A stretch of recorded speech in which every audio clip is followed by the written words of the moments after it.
اب ہم اللہ کے نام سے قرآن حکیم میں مکی اور مدنی صورتوں کا جو دوسرا گروپ ہے اس کی مدنی صورتوں کے جوڑے کا مطالعہ شروع کر رہے ہیں۔ مکیات اس دوسرے گروپ میں دو ہیں، سورۃ الانعام، سورۃ الاعراف، جن کا مطالعہ ہم کر چکے ہیں، اور میں نے ابتدا ہی میں عرض کیا تھا کہ یہ گروپ اس اعتبار سے متوازن ہے کہ اس میں دو ہی صورتیں مکی ہیں، دو ہی مدنی ہیں۔ انفال اور توبہ یہ دو مدنیات ہیں۔ ان کا جو ربط اور تعلق ہے اس گروپ کی مکی صورتوں کے ساتھ، پہلے تو اس کو سمجھ لیجئے۔ ہم دیکھ چکے ہیں سورہ انعام اور اعراف میں کہ ان میں اتمام حجت ہوا ہے بنو اسماعیل پر یا مشرکین عرب پر۔ اس اتمام حجت کے بعد اللہ کا جو ہمیشہ سے ضابطہ اور قاعدہ رہا ہے، قانون رہا ہے کہ کسی رسول کے بھیجے جانے کے بعد اور اس کی جانب سے اتمام حجت کے کیے جانے کے بعد بھی اگر کوئی قوم کفر پر اڑی رہے بحیثیت مجموعی تو اس پر عذاب الہی آتا ہے، عذاب استیصال۔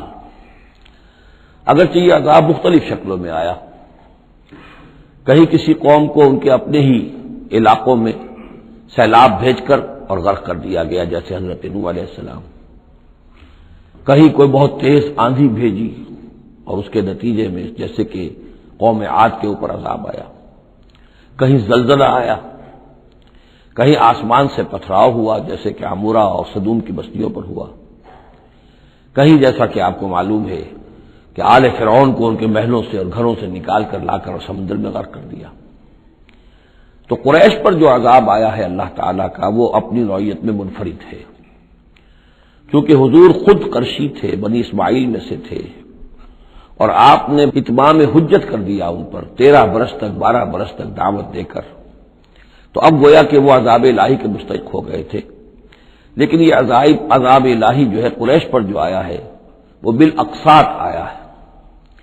اس کی قسط اول ہے کہ جو غزوہ بدر میں ان تک پہنچی، انہیں مکے سے نکالا گیا جیسے کہ آل فرعون کو ان کے محلات سے نکالا گیا اور لا کر سمندر میں غرق کیا گیا۔ وہ مکہ دارالحرم تھا، وہ تو جگہ تھی حرم، لہذا وہاں سے انہیں نکالا گیا، اور میدان بدر میں پہلی قسط عذاب الہی کی انہیں وصول کرنی پڑی۔ ان کے 70 سردار کھیت رہے اور معجزانہ طریقے پر کھیت رہے، اس میں کوئی شک نہیں کہ جیسے عذاب الہی پہلے قوموں پر آتے تھے اسی طرح کا معاملہ یہ ہوا ہے کہ تقریباً نہتے 313 میں سے صرف 8 افراد کے پاس تلواریں تھیں اور ادھر سے 1000 پوری طرح کیل کانٹے سے لیس ہو کر آئے تھے۔ تو اللہ کی خصوصی مدد تھی کہ جس سے یہ عذاب آیا ہے اصل میں قریش کے اوپر، اور تقریباً تمام بڑے بڑے نامور سردار جو ہیں وہی میدان میں کھیت رہے، 70 ان کے قیدی ہو گئے۔ ابھی زخمی کتنے ہوئے ہوں گے انہیں بھی آپ ذہن میں رکھیے۔ تو یہ عذاب کی پہلی قسط تھی جو غزوہ بدر میں آئی ہے، اور پھر عذاب کا آخری مرحلہ آیا ہے سن 9 ہجری میں، جب مشرکین عرب کو آخری الٹیمیٹم دے دیا گیا کہ اب بس چند مہینے کی تمہیں مہلت دی جا رہی ہے، اس کے اندر اندر یا ایمان لے آؤ اور یا تمہیں تہہ تیغ کر دیا جائے گا۔ فَإِذَا انسَلَخَ الْأَشْهُرُ الْحُرُمُ فَاقْتُلُوا الْمُشْرِكِينَ حَيْثُ وَجَدتُّمُوهُمْ۔ اب یہ انتہائی یوں سمجھیے کہ توہین اور تذلیل کے ساتھ چیلنج تھا۔ یہ دوسری بات ہے کہ وہ سب لوگ ایمان لے آئے اور یہ قتل عام کی نوبت نہیں آئی، لیکن یہ کہ یہ آخری قسط تھی۔ وہ آخری قسط جو ہے سورہ توبہ میں بیان ہوئی ہے، اور عذاب کی پہلی قسط جو ہے وہ سورہ انفال میں ہے۔ ان دونوں صورتوں کو جمع کر دیا گیا تاکہ انعام اور اعراف میں بنو اسماعیل پر یا مشرکین عرب پر اتمام حجت، اور انفال اور توبہ میں ان پر جو عذاب الہی نازل ہوا اس کی تفصیل۔ تو یہ تو ہے معنوی ربط اس گروپ کی مکی اور مدنی صورتوں کے مابین۔ باقی جو یہ سورہ انفال ہے اس کے بارے میں نوٹ کر لیجئے کہ غزوہ بدر کے فوراً بعد متصلاً بعد نازل ہوئی ہے، گویا کہ سورہ آل عمران جو ہم پڑھ چکے ہیں اس سے پہلے ہے اس کا نزول، اس کے اکثر و بیشتر حصے سے پہلے نازل ہوئی ہے۔ تو یہ زمانی ترتیب جو ہے اگر یہ ذہن میں نہ رہے تو پھر اس سے کافی خلجان پیدا ہو جاتا ہے۔ اس کا جو پس منظر ہے وہ یہ غزوہ بدر کا معاملہ سمجھنا بہت ضروری ہے۔ دیکھیے یہاں تفصیل کا موقع تو ہے نہیں، میں نے سیرت النبی علیہ صاحب الصلاۃ والسلام سے منہج انقلاب نبوی کے جو مختلف سٹیپس ہیں کہ اس میں کن کن مراحل سے ہو کر آپ نے دین کے غلبے کا جو فرض منصبی آپ کے حوالے کیا گیا تھا اس کی تکمیل فرمائی، تو اس میں یوں سمجھیے کہ ایک مرحلہ تھا جو مکے میں طے ہو گیا، اور اصل میں 4 مرحلے تھے: دعوت، تنظیم، تربیت اور صبر محض۔ وہاں ہاتھ اٹھانے کی اجازت نہیں تھی۔ ہم پڑھ آئے ہیں، سورہ نساء میں آ چکا ہے کہ اس وقت حکم تھا کفو ہے بیا کو اپنے ہاتھ بندھے رکھو، تمہارے چاہے ٹکڑے اڑا دیے جائے، تمہیں زندہ جلا دیا جائے، تم کوئی انتقامی کارروائی تو دور کی رہی، مدافعانہ کارروائی بھی نہیں کرو گے۔ No raising of hands even in self defence. یہ 4 مراحل تھے جو چلتے رہے تا آ کے ایک طرف تو حضور کے پاس جانثاروں کی ایک جماعت تیار ہو گئی جو سرد و گرم چشیدہ تھے، ہر طرح کے حالات میں سے گزر چکے تھے، سختیاں جھیل چکے تھے، قربانیاں دے چکے تھے، ان کے اخلاص با اللہ میں کسی شک و شبے کی گنجائش نہیں تھی، ان کے دل جو ہے خالص ہو چکے تھے اللہ کے لیے۔ اور دوسری طرف یہ کہ اللہ تعالیٰ نے ایک دارالہجرت کا انتظام کر دیا، کھڑکی کھول دی مدینے کی طرف، ہجرت کا اہتمام ہو گیا تاکہ اہل ایمان کو وہاں سے نکال کر اور مدینے میں لے آیا جائے۔ اب یہاں سے اقدام ہو، اسی لیے ہجرت فرض کر دی گئی کہ اب تمام مسلمان یہاں آ جائیں۔ ظاہر بات ہے کہ ہجرت جو ہے وہ فلائٹ نہیں تھی، وہ کوئی فرار نہیں تھا، بھاگ کر جان بچانا نہیں تھا۔ مغربی مورخین تو اسی نام سے اس کو یاد کرتے ہیں۔ وہ تو اصل میں یہ تھا کہ ایک جگہ اگر اس کام کے لیے موضوع نہیں ہے تو کوئی اور بیس، آلٹرنیٹ بیس اگر مل جائے تو وہاں سے اپنا آفینسو جو ہے، آخری فیصلہ کن اقدام جو ہے وہاں سے لانچ کیا جائے۔ لہذا مدینے میں آ کر حضور نے صلی اللہ علیہ وسلم صرف 6 مہینے لیے ہیں انٹرنل کنسالیڈیشن، کہ اب آپ آئے ہیں، نئے آئے ہیں، مہاجرین نئے آئے ہیں، تو ایک تو یہ کہ ان 6 مہینے میں آپ نے مسجد نبوی تعمیر کر لی، مرکز بن گیا، گورنمنٹ ہاؤس بھی ہو گیا یہ، اور پارلیمنٹ ہاؤس بھی ہو گیا، دارالندوہ بھی ہو گیا، دارالعلوم بھی ہو گیا، خانقاہ بھی ہو گئی، عبادت گاہ بھی ہو گئی، مرکز ہو گیا۔ ثانیاً آپ نے انصار اور مہاجرین کے اندر مواخات کرا دی، ایک انصاری ایک مہاجر بھائی بنا دیا۔ تیسرے یہ کہ آپ نے بہت بڑا کام یہ کیا کہ جو یہود کے قبیلے وہاں آباد تھے ان کو آپ نے ان کے ساتھ ایک معاہدہ کر لیا، جوائنٹ ڈیفنس آف مدینہ، میثاق مدینہ، مدینے کی ایک مدافعت جو ہوگی وہ مشترک ہوگی، کوئی بھی حملہ آور آئے گا باہر سے تو مل کر مسلمان اور یہودی اس معاملے میں ایک ملت ہوں گے اور دفاع کریں گے مدینے کا۔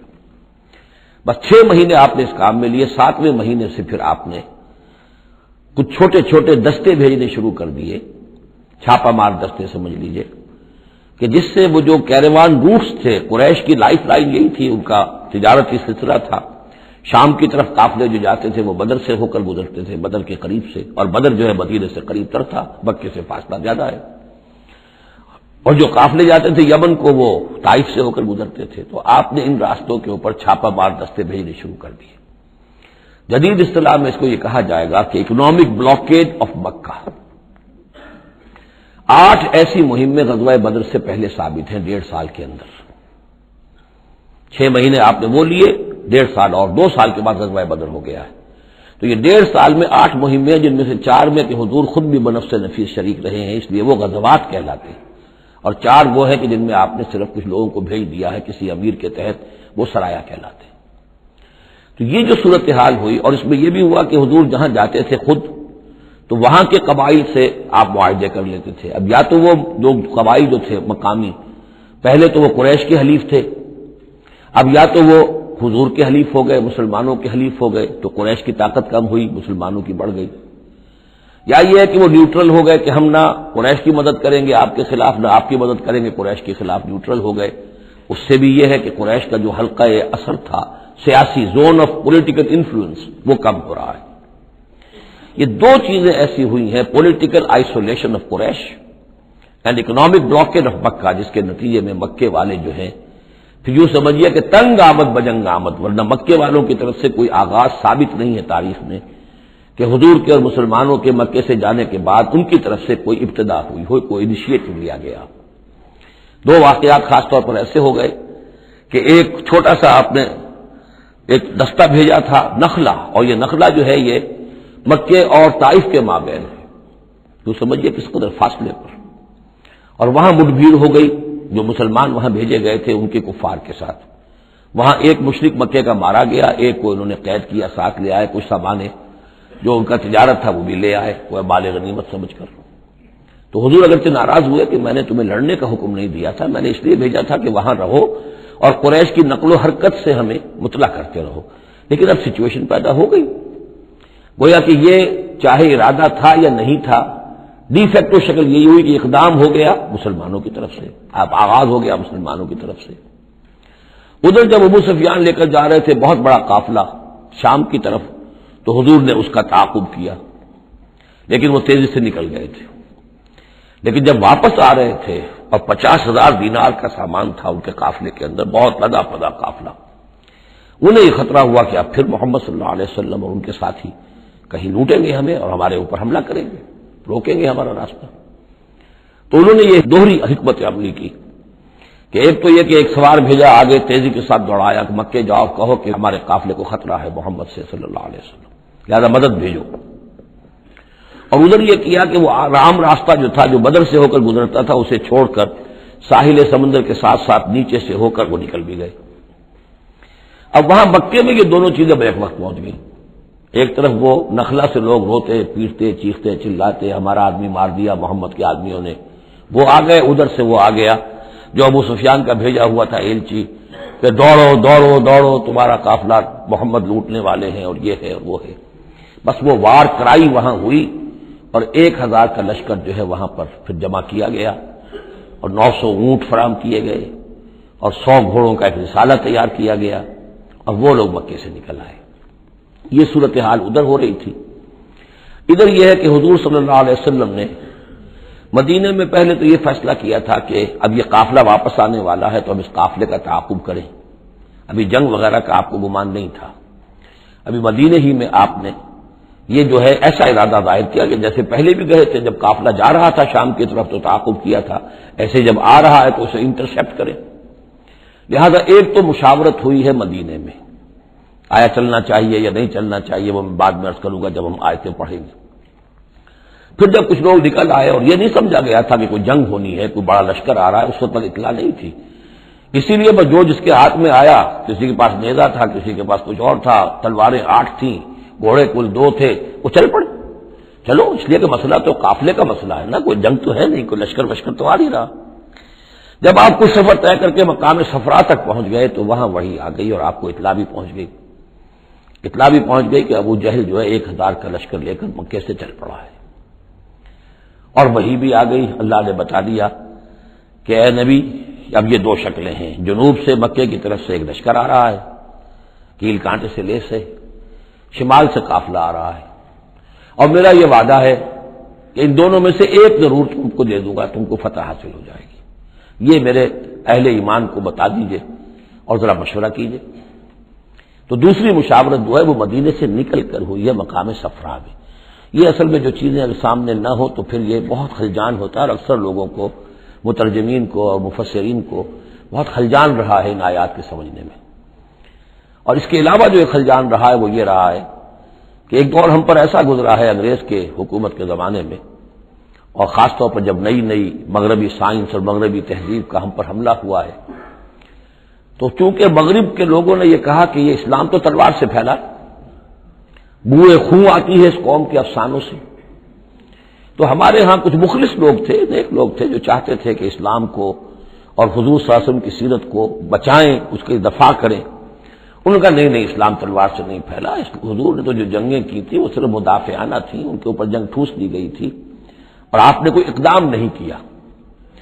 اور ان میں سب سے بڑا کام کیا ہے ہندوستان میں مولانا علامہ شبلی نعمانی رحمۃ اللہ علیہ نے، میں ان کا نام ادب سے لوں گا اس لیے کہ سر سید احمد کے زیر اثر تھے، اور وہ جو جدید جو ابھی آیا تھا جو مغربی افکار و خیالات اور تہذیب اور تمدن اور ویلیوز اور نظریات کا جو ریلا آیا تھا اس کا مقابلہ کرنا آسان کام نہیں تھا، تو یہ اپولوجیٹک انداز اختیار کیا ہے شبلی نعمانی نے، اور اس میں یہ ہے کہ وہ جو ابتدائی جو 8 غزوات اور سرایا ہے جو بدر سے پہلے ہوئے انہیں بالکل تقریباً نظر انداز کر دیا ہے، تاکہ یہ ثابت نہ ہو کہ انیشیٹو حضور کی طرف سے ہوا ہے۔ یہ چیز جو ہے میں سمجھتا ہوں کہ ایک خاص دور کا تقاضا تھی، وہ دور کا گزر چکا۔ اب اسلام کا یہ فکر کہ اسلام ایک مکمل دین ہے، یہ اپنا غلبہ چاہتا ہے، اور حضور کو بھیجا گیا تھا اس لیے کہ دین کو غالب کرے، اور دین کو غالب کرنے کی جدوجہد ایک انقلابی جدوجہد ہے۔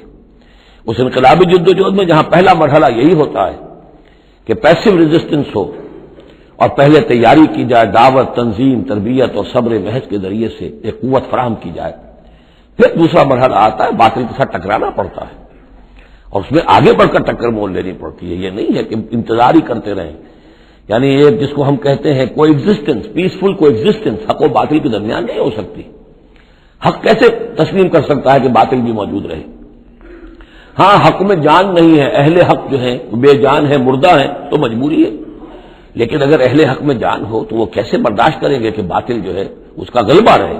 ہاں، باطل جو ہے وہ نیچا ہو کر رہے، اگر وہ مغلوبیت کی شکل اختیار کر لے تو ٹھیک ہے، لیکن یہ کہ باطل کا غلبہ ہو اور اہل ایمان میں جان بھی ہو، تو یہ دو چیزیں جو ہیں یہ تو ایک دوسرے سے بالکل متضاد ہیں۔ جیسے حضرت ابوبکر نے فرمایا تھا ایبدل الدین وانا حی، کیا دین میں ترمیم کی جائے گی جبکہ ابھی میں زندہ ہوں؟ میرے جیتے جی دین کے اندر ترمیم یہ ممکن نہیں ہے۔ تو وہی بندہ مومن کی شان ہونی چاہیے۔ تو اصل حقائق الحمدللہ بہت اچھی طریقے سے واضح ہو چکے ہیں۔ بہرحال اتنا پس منظر جو ہے جان لیجئے، اور ایک خاص اسلوب جو ہے سورہ مبارکہ کا، اگرچہ یہ تقریباً ایک خطبہ ہے، مسلسل 10 رکوع ہے، لیکن اس میں ایک خاص مسئلے کو نکال کر پہلے شروع میں لے آئے ہیں۔ اس کی بحث آئے گی تقریباً وسط میں جا کر، لیکن اس اسلوب کو یہاں نوٹ کر لیجئے، وہ اس لیے کہ یہی اسلوب ہے جس سے ہمیں سمجھنے میں مدد ملے گی۔ سورہ توبہ کے جو ترتیب مضامین ہے وہاں بھی بہت اشکال ہے، اور بہت سے مترجمین کو جدید دور کے جو زیادہ محنت نہیں کر سکے ہیں بس ترجمہ مکمل کرنا انہوں نے اپنے پیش نظر رکھ لیا، تفسیر مکمل کرنی ہی ہے، لہذا وہ تیزی کے ساتھ وہ دقت نظر کا ثبوت نہ دے سکے تو اس میں بڑے خلجان پیدا کر دیے۔ وہ اسلوب کیا ہے کہ اس پوری بحث میں سب سے ایک نمایاں مسئلہ یہ ہو گیا تھا غزوہ بدر کے بعد کہ مال غنیمت پر مسلمانوں میں جھگڑا ہو گیا۔ پہلی جنگ تھی، غنیمت کی تقسیم کیسے ہوگی، اس کا قانون کیا ہے، اس کا ضابطہ کیا ہے، وہ معلوم نہیں تھا۔ اور یہ کہ عام طور پر جو عرب میں پہلے رواج تھا وہ تو یہ تھا کہ جس کے ہاتھ جو لگ گیا بس وہ اس کا ہے۔ وہ تو لوٹ مار جانتے تھے کہ باقاعدہ جنگ جو ہے وہ تو ان کے ہاں اس طریقے سے منظم کوئی تنظیم تو تھی نہیں، تو جو جس کے ہاتھ لگ گیا۔ اب لوگوں نے یہ سمجھا غزوہ بدر میں جس نے جو کچھ مال غنیمت جمع کیا وہ اس کا ہے۔ اب کچھ لوگوں نے کہا صاحب کہ ہم یہاں حضور کے حفاظت کے لیے مامور تھے، یہاں پہرے پر تھے، ہم تو مال جمع نہیں کر سکے، تو کیا مطلب ہے ہمارا کوئی حصہ نہیں ہوگا؟ یا یہ ہے کہ کچھ بزرگوں نے کہا تو وہ اتنی بھاگ دوڑ تو نہیں کر سکتے جتنے نوجوان کر سکتے تھے، بھاگ کر دوڑ کر ادھر سے ادھر جمع کر لینا، لیکن یہ کہ ان کی حیثیت ہوتی ہے، وجاہت ہوتی ہے، تو ایک جھگڑا پیدا ہو گیا کہ یہ کس طریقے سے تقسیم ہو، کس کا کتنا حق ہے۔ تو اس جھگڑے کا ذکر کر کے سورت شروع کی ہے، لیکن اس کے اوپر کوئی بات یہاں نہیں کی، بلکہ کیٹیگوریکل بات کی ہے کہ جڑ کاٹ دی اس کی، لیکن اس پر جو اصل حکم ہے وہ بعد میں آئے گا وسط سورت میں۔ مال غنیمت کے لیے یہاں لفظ آیا انفال، یسألونک عن الانفال۔ اے نبی یہ آپ سے انفال کے بارے میں پوچھ رہا ہے۔ انفال جمع نفل کی، نفل کہتے ہیں کسی اضافی شے کو، جیسے نماز فرض ہے، یہ سنت مؤکدہ ہے، یہ فلاں ہے، یہ نفل ہے، اضافی ہے، آپ کی مرضی پر ہے، پڑھیں نہ پڑھیں۔ تو جو کہ جنگ میں اصل شے جو مطلوب ہوتی ہے وہ فتح ہوتی ہے، مال غنیمت تو ایک اضافی شے، بونس ہے جو مل گیا، ورنہ اصل شے جو ہے وہ مال غنیمت جو ہے پیش نظر جنگ میں نہیں ہوتی۔ لوٹ مار میں اصل شے جو ہے وہ لوٹ مار کا مال ہوتا ہے، لیکن جب جنگ ہوتی ہے تو جنگ میں تو اصل چیز جو مقصود ہے وہ فتح ہے۔ تو اس حوالے سے مال غنیمت کو انفال کے لفظ سے تعبیر کیا گیا، یسألونک عن الانفال۔ اے نبی یہ آپ سے پوچھ رہے ہیں مال غنیمت کے بارے میں، قل الانفال للہ والرسول۔ پہلے تو جڑ کاٹتی مسئلے کہہ دیں کہ الفال کل کے کل اللہ اور اس کے رسول کے ہیں، تم میں سے کسی کا کوئی حق ہے ہی نہیں، لاؤ سب جمع کر دو۔ یہ فتح جو ہے تمہارے ہاتھوں نہیں آئی ہے، یہ اللہ کی خصوصی مدد سے آئی ہے، لہذا کسی کا کوئی حق نہیں۔ زیرو لیول پر لا کر پھر ان کو سنبھالنا آسان تھا کہ جب معلوم ہو کہ سب کچھ ہاتھ سے دے کر، تو پھر تو ظاہر بات ہے کہ آدمی جو ہے جب ساری جاتی دیکھیے تو آدھی دیجیے بانٹ والی بات ہے، پھر وہ کم کے اوپر بھی راضی ہو گئے۔ لیکن پہلا مسئلہ یہی تھا، قل الانفال للہ والرسول واتقوا اللہ، اللہ کا تقوی اختیار کرو، واصلحوا ذات بینکم، اور اپنے آپس کے معاملات کو درست کرو، واطیعوا اللہ ورسولہ، اور اللہ اس کے رسول کی اطاعت کرو ان کنتم مومنین، اگر تم مومن ہو۔ گویا کہ جڑ ہی کاٹ دی، کسی کا کوئی حق اس میں ہے ہی نہیں، یہ سب اللہ اس کے رسول کے لیے یعنی اسلامی ریاست کے لیے۔ اب یہاں جو آگے آیات آ رہی ہیں بڑی اہم ہے، بندہ مومن کی شخصیت کا جو حیولہ ہے اور بندہ مومن کی جو تعریف ہے، جامع ترین اور مختصر ترین الفاظ میں یہ آئی ہے سورہ حجرات میں۔ اس کے دو حصے ہیں، ایک تو ہے بندہ مسلم، مسلمان کے لیے تو 5 چیزیں ہیں، کلمہ شہادت، نماز، روزہ، حج، زکوٰۃ، لیکن حقیقی مومن کے لیے اس میں 2 اضافی چیزیں شامل کرنی پڑیں گی۔ وہ کیا ہیں؟ دلی یقین اور عملی جہاد۔ بندہ مومن کی شخصیت کے اندر یہ 2 رخ اور ہونے چاہیے۔ جو صرف مسلمان ہے، کلمہ شہادت، نماز، روزہ، حج، زکوٰۃ، بنی الاسلام علی 5، شہادت اللہ الہ الا اللہ وان محمد رسول اللہ واقام الصلاۃ وایتاء الزکوٰۃ وصوم رمضان وحج البیت۔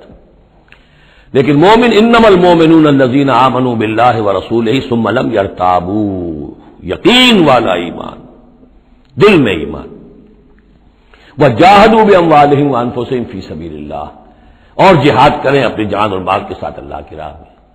اب یہاں یوں سمجھیے کہ سورہ حجرات کی اس آیت نمبر 15 میں جو ڈیفینیشن آئی ہے، جیسے پرکار ہوتی ہے، پرکار کو کھول دیا۔ ایک حصے کی کیفیات کو یہاں اس سورہ انفال کے شروع میں لے آئے ہیں، اور دوسری جہاد والی کیفیات کو سورہ انفال کے آخر میں لے آئے ہیں۔ تو یہ پرکار یہاں کھلی ہوئی ہے اس ڈیفینیشن کی۔ تو ایک حصہ ڈیفینیشن کا یہاں آ رہا ہے، انما المؤمنون الذین اذا ذکر اللہ وجلت قلوبہم، اہل ایمان حقیقی مومن تو وہ ہیں کہ جب اللہ کا ذکر کیا جاتا ہے تو ان کے دل لرز جاتے ہیں۔ وَإِذَا تُلِيَتْ عَلَيْهِمْ آيَاتُهُ، اور جب انہیں اس کی آیات پڑھ کر سنائی جاتی ہیں، زادتہم ایمانا، ان کے ایمان میں بڑھوتری ہوتی ہے، اضافہ ہوتا ہے۔ وَعَلَىٰ رَبِّهِمْ يَتَوَكَّلُونَ، اور وہ اپنے رب پر توکل کرتے ہیں۔ الَّذِينَ يُقِيمُونَ الصَّلَاةَ، جو نماز کو قائم رکھتے ہیں۔ وَمِمَّا رَزَقْنَاهُمْ يُنْفِقُونَ، اور جو کچھ ہم نے انہیں دیا ہے اس میں سے اللہ کے لیے، اللہ کے دین کے لیے خرچ کرتے ہیں۔ انفاق فی سبیل اللہ مراد۔ اولئک هم المؤمنون حقا، یہ وہ لوگ ہیں جو سچے مومن ہیں، حقیقی مومن ہیں۔ لیکن نوٹ کر لیجئے یہ بھی ابھی آدھی ڈیفینیشن آئی ہے، اس سورہ مبارکہ کے آخر میں آئے گی اور وہاں جا کے پھر یہی الفاظ آئیں گے۔ یہ آیت نمبر 74 ہے، والذین آمنوا وہاجروا وجاہدوا فی سبیل اللہ والذین آووا ونصروا اولئک هم المؤمنون حقا لہم مغفرۃ ورزق کریم۔ اس کے بعد ایک آیت اور بعد میں ہے، سورت ختم ہو جاتی ہے۔ تو لاسٹ بٹ 1 آیت اور ادھر پہلی کے بعد دوسری، ان 2 جگہ پر ایمان کے حقائق کو تقسیم کر کے پرکار کو کھول کر گویا کہ پوری سورت کو ان 2 کے درمیان میں لے لیا گیا ہے، گود میں لے لیا گیا ہے۔ ایمان کی ڈیفینیشن کے یہ 2 حصے جو ہیں ان کی گود میں۔ اب یہاں سے پھر شروع ہو رہا ہے غزوہ بدر کا۔ کما اخرجک ربک من بیتک بالحق، جیسے کہ نکالا آپ کو اے نبی آپ کے رب نے آپ کے گھر سے حق کے ساتھ، یعنی آپ کا یہ بدر کی طرف روانہ ہونا جو ہے یہ اللہ تعالیٰ کی ایک اسکیم کا حصہ تھا، اللہ کی اپنی ایک تدبیر ہے۔ وَإِنَّ فَرِيقًا مِّنَ الْمُؤْمِنِينَ لَكَارِهُونَ، اہل ایمان میں سے کچھ لوگ اسے پسند نہیں کر رہے تھے۔ یہ کون لوگ تھے؟ یہ ہے وہ پہلی مشاورت جو مدینہ ہی میں ہوئی ہے۔ ان میں ظاہر بات ہے مدینہ میں منافق بھی تھے، جن کا خیال یہ تھا لڑنے بھیڑنے کا، لوٹ مار کرنے کا یہ کوئی فائدہ ہے بھلا، بس تبلیغ کرنی چاہیے، اچھی بات کہنی چاہیے، نیک بات کہنی چاہیے، یہ کیا طریقہ ہے؟ منافقین کا ایلیمنٹ موجود تھا جو اس کو پسند ہی نہیں کرتے تھے، اس لیے کہ جنگ کا سلسلہ چل نکلا تو ہمیں بھی جانا پڑے گا، ہماری جان اور مال کے اوپر بھی آنچ آئے گی، تو نپ دی ایول ان دی بڈ، اس سے تو بہتر ہے کہ اس کو یہیں پر ختم کرو۔ اس اعتبار سے ویسے بھی کچھ انسانی فطرت ایسی ہوتی ہے، کچھ نیک سرشت لوگ بھی ہوتے ہیں کہ آخر اس سے کیا فائدہ نکلے گا، ابھی کوئی خاص جو ہے قریش کی طرف سے تو اقدام ہوا نہیں تھا، ہم آگے بڑھ کر جو ہے یہ جو بات اقدام کر رہے ہیں تو آخر اس کا فائدہ کیا ہے؟ تو یہ اس قسم کی باتیں اس وقت کہی گئیں۔ ان فریقا من المؤمنین لکارہون، اب یہ مومنین ان میں سے اہل نفاق بھی ہو سکتے ہیں اور سادہ لوگ اور نیک دل جو مسلمان ہیں وہ بھی ہو سکتے ہیں۔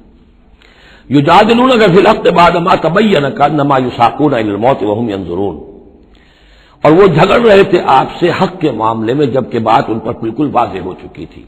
یہ دوسری آیت میرے نزدیک جو دوسری مشاورت ہوئی ہے مقام صفرا پر، اس سے متعلق ہے۔ وہ یہ کہ وہاں سے جب مکے سے آپ چلے تو اس وقت تک کسی لشکر وغیرہ کی کوئی اطلاع نہ آپ کو تھی اور نہ اس کا کوئی گمان تھا ابھی، وہ تو ایسے ہی تھا جیسے پہلے 8 مرتبہ جو ہے وہ جو ایکسکرشنز جو ہوئی تھیں، جس طریقے کی مہمات بھیجی گئی تھیں، یہ اسی طرح کی ایک مہم ہے۔ لیکن یہ ہے کہ آگے چل کر جب آپ کچھ دور چل کے آ گئے تھے، یہاں آ کر جو ہے آپ کو وحی بھی آ گئی اور اطلاعات بھی مل گئی کہ صورتحال وہ ہو چکی ہے۔ ایک طرف نخلا سے روتے پیٹتے لوگ پہنچ گئے وہاں، دوسری طرف یہ کہ ادھر سے ابو سفیان کا جو ہے ایلچی پہنچ گیا چیختا چلاتا ہوا، اور 1000 کا لشکر لے کر ابو جہل نکل پڑا ہے بدر کی طرف۔ اب وہ بدر کی طرف آ رہا ہے، ادھر سے قافلہ بدر کی طرف آ رہا ہے شمال سے۔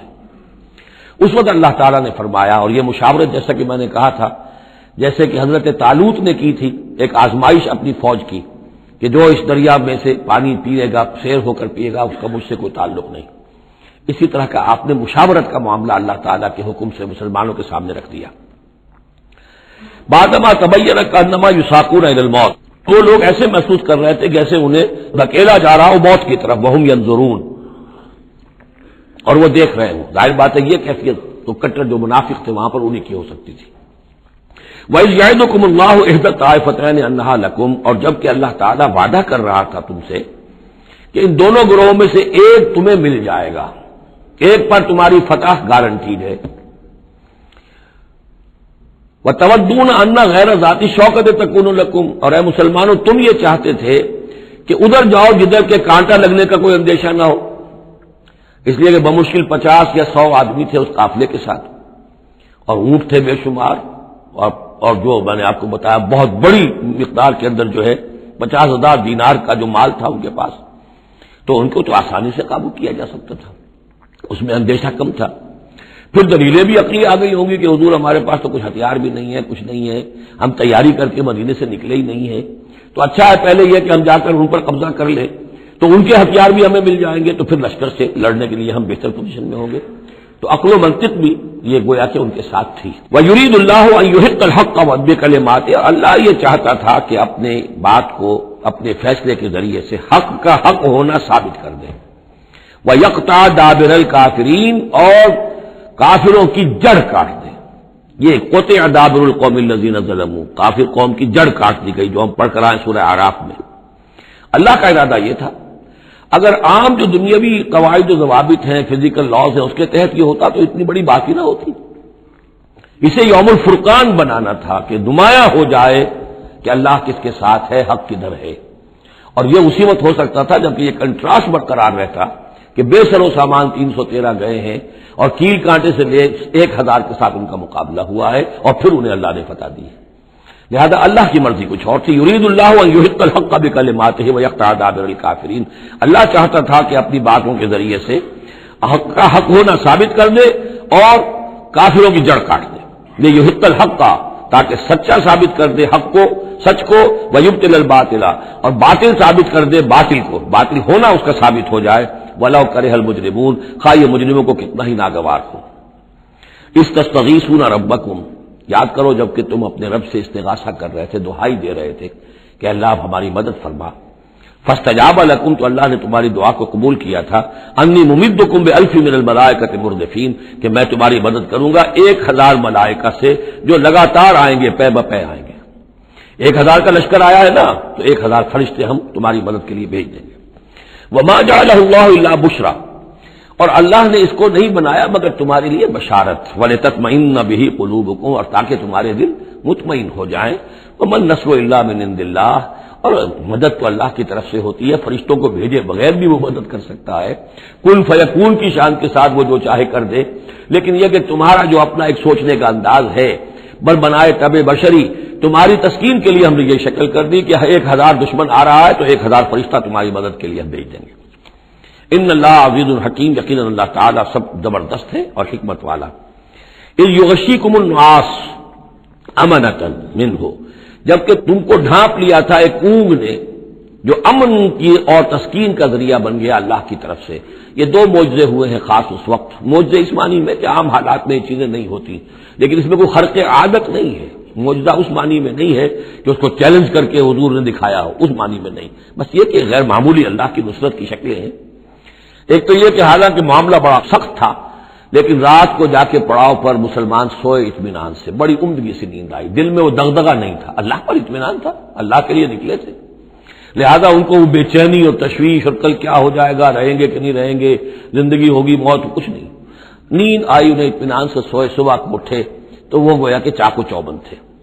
نمبر 2 یہ ينزل علیکم من السماء ماء، اور جب کہ اتارا اس نے تم پر آسمان سے پانی، بارش ہو گئی، اس سے یہ ہوا لیطہرکم، تاکہ تمہیں پاک کرے، جنہیں غسل کی حاجت تھی غسل کر لیا. وَيُذْهِبَ عَنْكُمُ الرِّجْسَ الشَّيْطَانَ، اور دور کر دے تم سے شیطان کی نجاست کو. وَلِيَرْبِطَ عَلَىٰ قُلُوبِكُمْ، اور یہ کہ تاکہ تمہارے دلوں کے اندر بھی، بارش کے بعد جو فضا ہوتی ہے اس سے طبیعت کے اندر بھی ایک اطمینان اور سکون پیدا ہوتا ہے.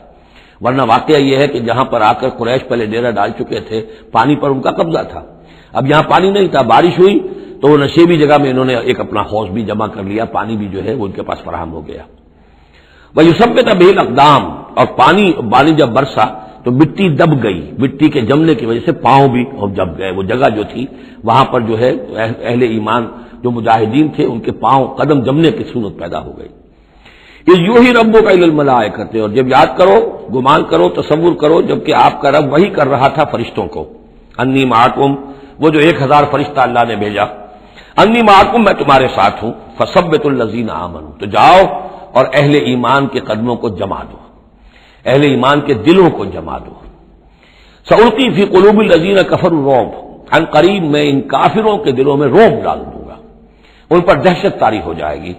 فاضربوا فوق الاعناق، پھر مارنا ان کی گردنوں کے اوپر جیسے چاہے. واضربوا منہم کل بنان، اور مارنا ان کی ایک ایک پور پر. یعنی یہ کہ جب کسی شخص پر کوئی شخص دہشت زدہ ہو جائے تو اس کے اندر قوت مدافعت نہیں رہتی، پھر گویا کہ وہ جو بھی حملہ آور ہے اس کے رحم و کرم پر ہے، جدھر سے چاہے چوٹ لگائے، جدھر سے چاہے مارے. ذالک بانہم شاقوا اللہ ورسولہ، اور یہ سزا ان کو اس لیے دی جائے گی کہ انہوں نے مخالفت کی، زدم زدہ کی، دشمنی کی اللہ کی اور اس کے رسول کی. ومن یشاقق اللہ ورسولہ فإن اللہ شدید العقاب، اور جو اللہ اور اس کے رسول کا دشمن ہو جائے اور اس سے زدم زدہ کرے تو اللہ تعالیٰ بھی سزا دینے میں بہت سخت ہے. ذالکم فذوقوہ، دیکھو اب یہ قریش سے خطاب ہے. ذالکم فذوقوہ، دیکھو یہ آگے پہلی قسط وصول کرو، چکھ لو اس کو. وَأَنَّ لِلْكَافِرِينَ عَذَابَ النَّارِ، اور ابھی جو تمہارے یہ کھیت رہے ہیں ان کی سزا یہی ختم نہیں ہو گئی ہے، ان کے لیے جہنم کا عذاب ہے. یا ایھا الذین آمنوا اذا لقیتم الذین کفروا زحفا، اہل ایمان جب تمہارا مقابلہ ہو جائے کافروں سے میدان جنگ میں.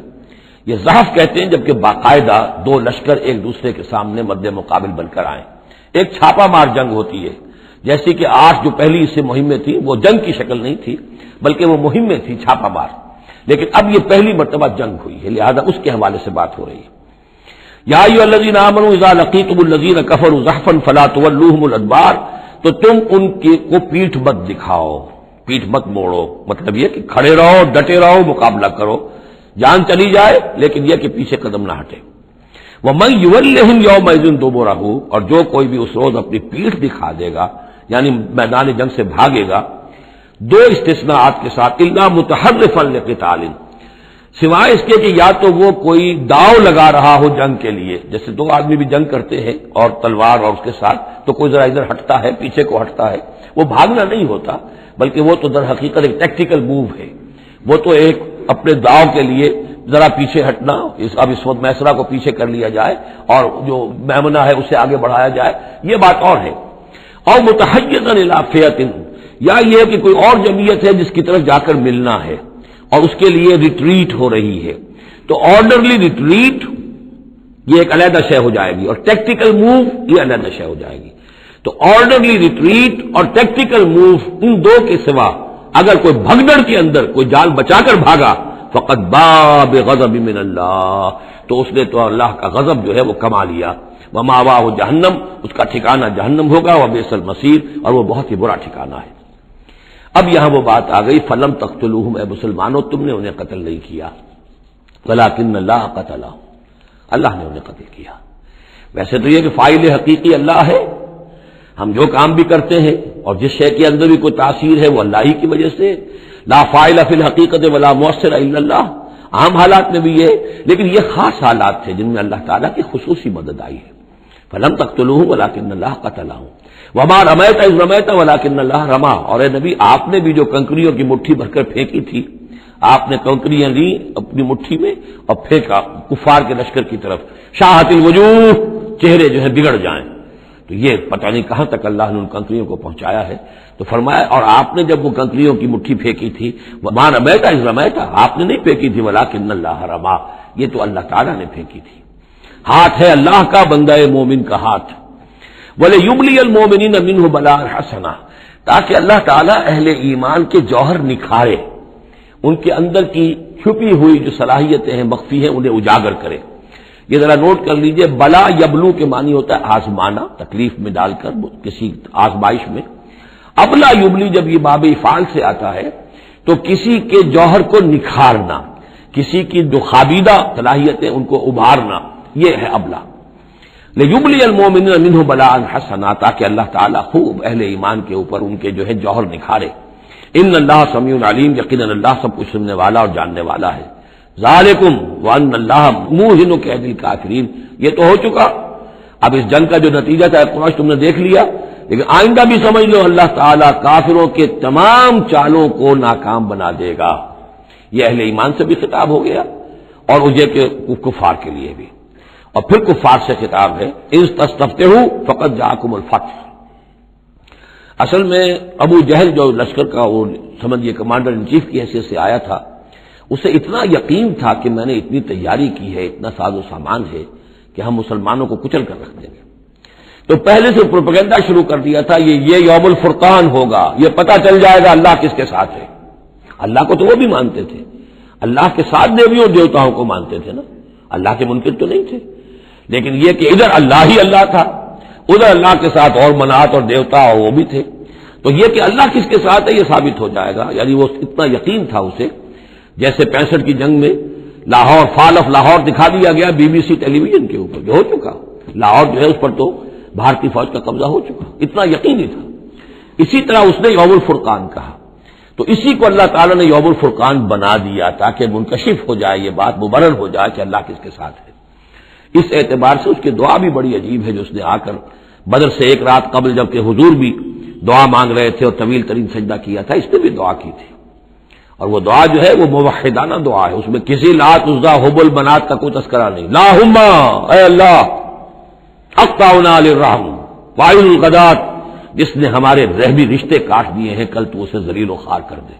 یعنی اس کا جو سب سے بڑا چارج تھا، الزام تھا حضور پر، وہ یہ تھا کہ اس شخص نے آ کر ہمارے خاندانوں میں تفریق پیدا کر دی، بھائی کو بھائی سے جدا کر دیا، ایک بھائی مسلمان ہو گیا وہ علیحدہ ہو گیا، باقی بھائی کافر ہیں، ایک دوسرے کے دشمن ہو گئے، ماں باپ سے اولاد کو جدا کر دیا، شوہر کو بیوی سے کاٹ دیا، بیوی کو شوہر سے کاٹ دیا۔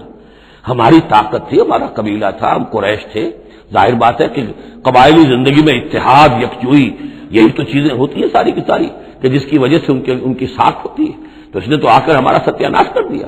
اقطعنا للرحم، جس نے رحمی رشتے کاٹ دیے ہیں ہمارے، فاہل الغدات، تو اے اللہ کل اسے ذلیل و خوار کر دیجو۔ یہ دعا تھی ابو جہل کی۔ بہرحال اللہ تعالیٰ اب ان سے خطاب کر کے کہہ رہے کہ اے مشرکین مکہ، ان تستفتحوا، اگر تو تم چاہتے تھے کہ فیصلہ ہو جائے، فقط جاءکم الفتح، تو فتح فیصلہ ہو چکی، فیصلہ اللہ کا آ چکا، معلوم ہو گیا کہ حق کدھر ہے، باطل کدھر ہے۔ وَإِن تَنْتَهُوا فَهُوَ خَيْرٌ لَكُمْ، اب بھی اگر تم باز آ جاؤ تو یہ تمہارے لیے بہتر ہے۔ وَإِن تَعُودُوا نَعُودْ، اگر دوبارہ ارادہ کرو گے ہم بھی یہی کچھ دوبارہ کریں گے۔ وَلَن تُغْنِيَ عَنْكُمْ فِئَتُكُمْ شَيْئًا، اور تمہاری یہ نفری اور جمعیت اور تمہاری یہ تعداد تمہیں کسی کام نہیں آ سکے گی۔ وَلَوْ كَثُرَتْ، خواہ وہ بہت ہو، وَأَنَّ اللَّهَ مَعَ الْمُؤْمِنِينَ، اور یہ کہ اللہ اہل ایمان کے ساتھ ہے۔ یا ایھا الذین آمنوا، اب یہ جو رکوع آ رہا ہے تیسرا، یہ بہت ہی جامع، بہت اہم ہے۔ اس میں سے دو جو تین آیتوں کے گروپ ہیں وہ تو خاص طور پر ہماری توجہ کی اور مسلمانوں نے پاکستان کی توجہ کے لیے بڑے اہم ہیں۔ یا ایھا الذین آمنوا اطیعوا اللہ ورسولہ ولا تولوا عنہ وانتم تسمعون، اہل ایمان اللہ اور اس کے رسول کی اطاعت کرو اور نہ منہ موڑو اس سے جبکہ تم سن رہے ہو۔ یعنی جب اللہ کے رسول نے کہا تھا کہ چلو بدر کی طرف، تو تمہاری یہ رد و قضا اور یہ پاؤں پیٹنا جس کو کہتے ہیں، یہ مختلف الفاظ اس کے لیے محاوروں میں آتے ہیں، تو یہ جو تم کر رہے تھے کیوں کر رہے تھے؟ جب اللہ اس کے رسول کی طرف سے بات آئی تھی تو ہر ایک کو کہنا چاہیے تھا سمیعنا واطعنا، جو آپ کا حکم ہو۔ اطیعوا اللہ واطیعوا الرسول ولا تولوا عنہ وانتم تسمعون، ظاہر بات ہے تمام مسلمانوں سے بات نہیں ہے، یہاں بھی ذہن میں رکھیے وہی جنہوں نے کمزوری دکھائی تھی ان کی طرف اشارہ ہے۔ ولا تکونوا کالذین قالوا سمعنا وهم لا يسمعون، ان لوگوں کے مانند نہ ہو جاؤ جو کہتے ہیں کہ ہم نے سن لیا، حقیقت میں وہ سنتے نہیں ہیں. یعنی دل اڑا ہوا ہے، طبیعت جو ہے وہ یکسو ہے ہی نہیں، تو کیا سننا ہے، سنا انسنا ہو گیا. ان شر الدواب عند اللہ الصم البکم الذین لا یعقلون، یقیناً تمام چوپایوں میں بدترین اللہ کے نزدیک یہی لوگ ہیں جو بہرے ہیں، گونگے ہیں اور عقل سے کام نہیں لیتے. اب یہ منافقین ہی کی طرف اشارہ ہو رہا ہے. وَلَوْ عَلِمَ اللَّهُ فِيهِمْ خَيْرًا، اگر اللہ تعالیٰ کے علم میں ہوتا کہ ان میں کوئی خیر ہے، لَأَسْمَعَهُمْ، اللہ انہیں سنا دیتا. وَلَوْ أَسْمَعَهُمْ، اگر اللہ انہیں سنا دیتا، لَتَوَلَّوْا، پھر بھی پیٹ موڑ جاتے. وَهُمْ مُعْرِضُونَ، وہ ہیں ہی اعراض کرنے والے. یہ گویا کہ چند آیات ہیں کہ جس میں خاص طور پر جو لوگ بھی اس وقت ریلیکٹنٹ تھے، جو بھی کسی طریقے سے اس میں جھجک رہے تھے، ان کے لیے تنبیہ. اب 3 آیات آ رہی ہیں. یا ایھا الذین آمنوا استجیبوا للہ وللرسول اذا دعاکم لما یحییکم، اے اہل ایمان لبیک کہا کرو اللہ کی پکار پر، اور خاص طور پر رسول کی پکار پر جب کہ وہ تمہیں پکارے اس شے کے لیے جس سے تمہیں زندگی ملے گی. تم جنگ میں جانے کو سمجھ رہے ہو کہ موت کا دروازہ ہے، یہ تو اصل زندگی کا دروازہ ہے. ولا تقولوا لمن يقتل في سبيل الله اموات بل احياء ولكن لا تشعرون. تو یہ تو در حقیقت اللہ اور اس کے رسول جس چیز کی طرف تمہیں بلا رہے ہیں، حقیقی زندگی یہ ہے، روحانی زندگی یہ ہے، معنوی زندگی یہ ہے. یہ حیوانوں کی طرح جینا جو ہے یہ کوئی زندگی نہیں ہے. یہ تو در حقیقت اولئک کالانعام بل هم اضل، جو سورہ اعراف میں ہم پڑھ چکے ہیں، یہ حیوانوں کا سا زندگی گزارنا ہے.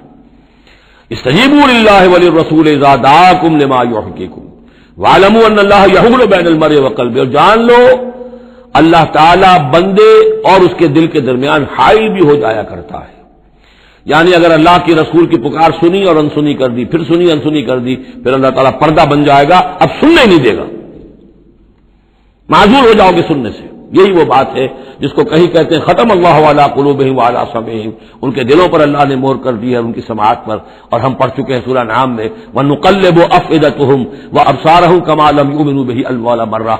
پہلی مرتبہ اگر نہیں کرو گے قبول تو پھر یہ ہے کہ تمہارے دل الٹ دیے جائیں گے، تمہاری نگاہیں الٹ دی جائیں گی.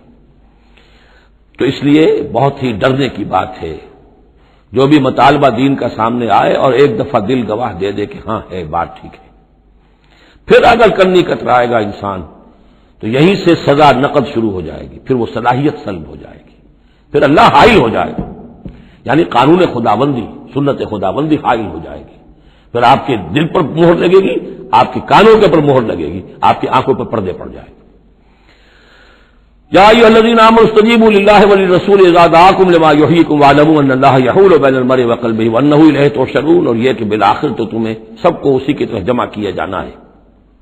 واتقوا فتنة لا تصيبن الذين ظلموا منكم خاصة، اور ڈرو اس سزا سے، اس عذاب سے کہ جب آئے گا تو تم میں سے صرف گناہگاروں ہی کو اپنی لپیٹ میں نہیں لے گا. اس کا میں کل حوالہ دے چکا ہوں. بے گناہ بھی اس میں اگر اپنا فرض ادا نہیں کر رہے، فرض ادا نہ کرنا جرم ہے، خود وہ خود گناہ ہے. تم اگر دین کے لیے سرفروشی نہیں کر رہے تو یہ بھی تو گناہ ہے. ہاں ٹھیک ہے میں نے یہ شراب نہیں پی، میں نے یہ نہیں کیا، میں نے سور نہیں کھایا، میں نے فلاں نہیں کیا، میں نے نمازیں پڑھی، ٹھیک ہے سب کچھ کیا، لیکن سوال یہ ہے کہ جو دین کا فرض تھا، دین کی نصرت تھی، اللہ کی اور اس کے دین کے لیے تن من دھن لگانا تھا، وہ نہیں کیا، وہ بھی تو جرم ہے. تو وَاعْلَمُوا، اور جان لو ان اللہ یحول بین المرء وقلبہ وانہ الیہ تحشرون واتقوا فتنة لا تصیبن الذین ظلموا منکم خاصۃ واعلموا ان اللہ شدید العقاب، اور جان لو کہ اللہ سزا دینے میں بہت سخت ہے.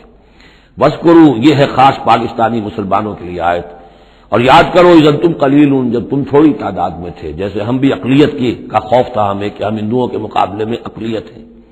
مستضعفون فی الارض، جنہیں زمین میں دبا لیا گیا تھا. تخافون ان یتخطفکم الناس، تمہیں اندیشہ یہ تھا کہ لوگ تمہیں اچک لے جائیں گے، اکثریت جو ہے وہ تمہیں ایکسپلائٹ کرے گی معاشی اعتبار سے، سماجی اعتبار سے، لسانی اعتبار سے، مذہبی اعتبار سے. فآواکم، تو اللہ نے تمہیں پناہ کی جگہ دے دی. وَأَيَّدَكُمْ بِنَصْرِهِ، اور تمہاری مدد کی ہے، خاص تائید کی ہے اپنی خاص نصرت سے. وَرَزَقَكُم مِّنَ الطَّيِّبَاتِ، اور تمہیں بہترین پاکیزہ رزق عطا کیا ہے، لَعَلَّكُمْ تَشْكُرُونَ، تاکہ تم شکر کرو. یا ایھا الذین آمنوا لا تخونوا اللہ والرسول، اے ایمان مت خیانت کرو اللہ سے اور اس کے رسول سے. ایمان کا دم بھرنا اور پھر اس کے دین کو، اللہ کے دین کو مغلوب دیکھ کر بھی اپنے دھندے، اپنے کاروبار، اپنی جائیداد، اپنی ملازمت، اپنا پروفیشن، اسی چکر میں لگے رہنا، اس سے بڑی خیانت کیا ہوگی؟ بے وفائی ہے، غداری ہے، خیانت ہے۔ لا تخونوا اللہ والرسول، اللہ اور اس کے رسول کے ساتھ خیانت نہ کرو، وتخونوا اماناتکم وانتم تعلمون، اور نہ ہی اپنی آپس کی امانتوں میں خیانت کرو۔ سب سے بڑی خیانت تو اللہ کے ساتھ خیانت ہے۔ سب سے بڑی وہ امانت جو اللہ نے اپنی روح تم میں پھونکی ہے، اس کا حق اگر تم ادا نہیں کر رہے ہو تو سب سے بڑی خیانت یہ ہے، جس کو کہ فرمایا گیا ہے سورہ احزاب میں، ہم نے آسمانوں پر، زمین پر، پہاڑوں پر پیش کی، ان عرضنا الامانۃ علی السماوات والارض والجبال فابین ان یحملنها واشفقن منها وحملها الانسان۔ تو بہت بڑی بڑی امانتیں تمہارے پاس ہیں، دین کی امانت ہے، قرآن کی امانت ہے، شریعت کی امانت ہے، یہ سب امانتیں محمد رسول اللہ کی ہیں۔ وَأَنَّ اللَّهَ عِندَهُ أَجْرٌ عَظِيمٌ، اور یقینا اللہ ہی کے پاس ہے بہت بڑا اجر۔ یا ایھا الذین آمنوا ان تتقوا اللہ یجعل لکم فرقانا وَاعْلَمُوا أَنَّمَا أَمْوَالُكُمْ وَأَوْلَادُكُمْ فِتْنَةٌ، اور جان لو تمہاری اولاد اور تمہارے اموال تمہارے لیے فتنہ ہے۔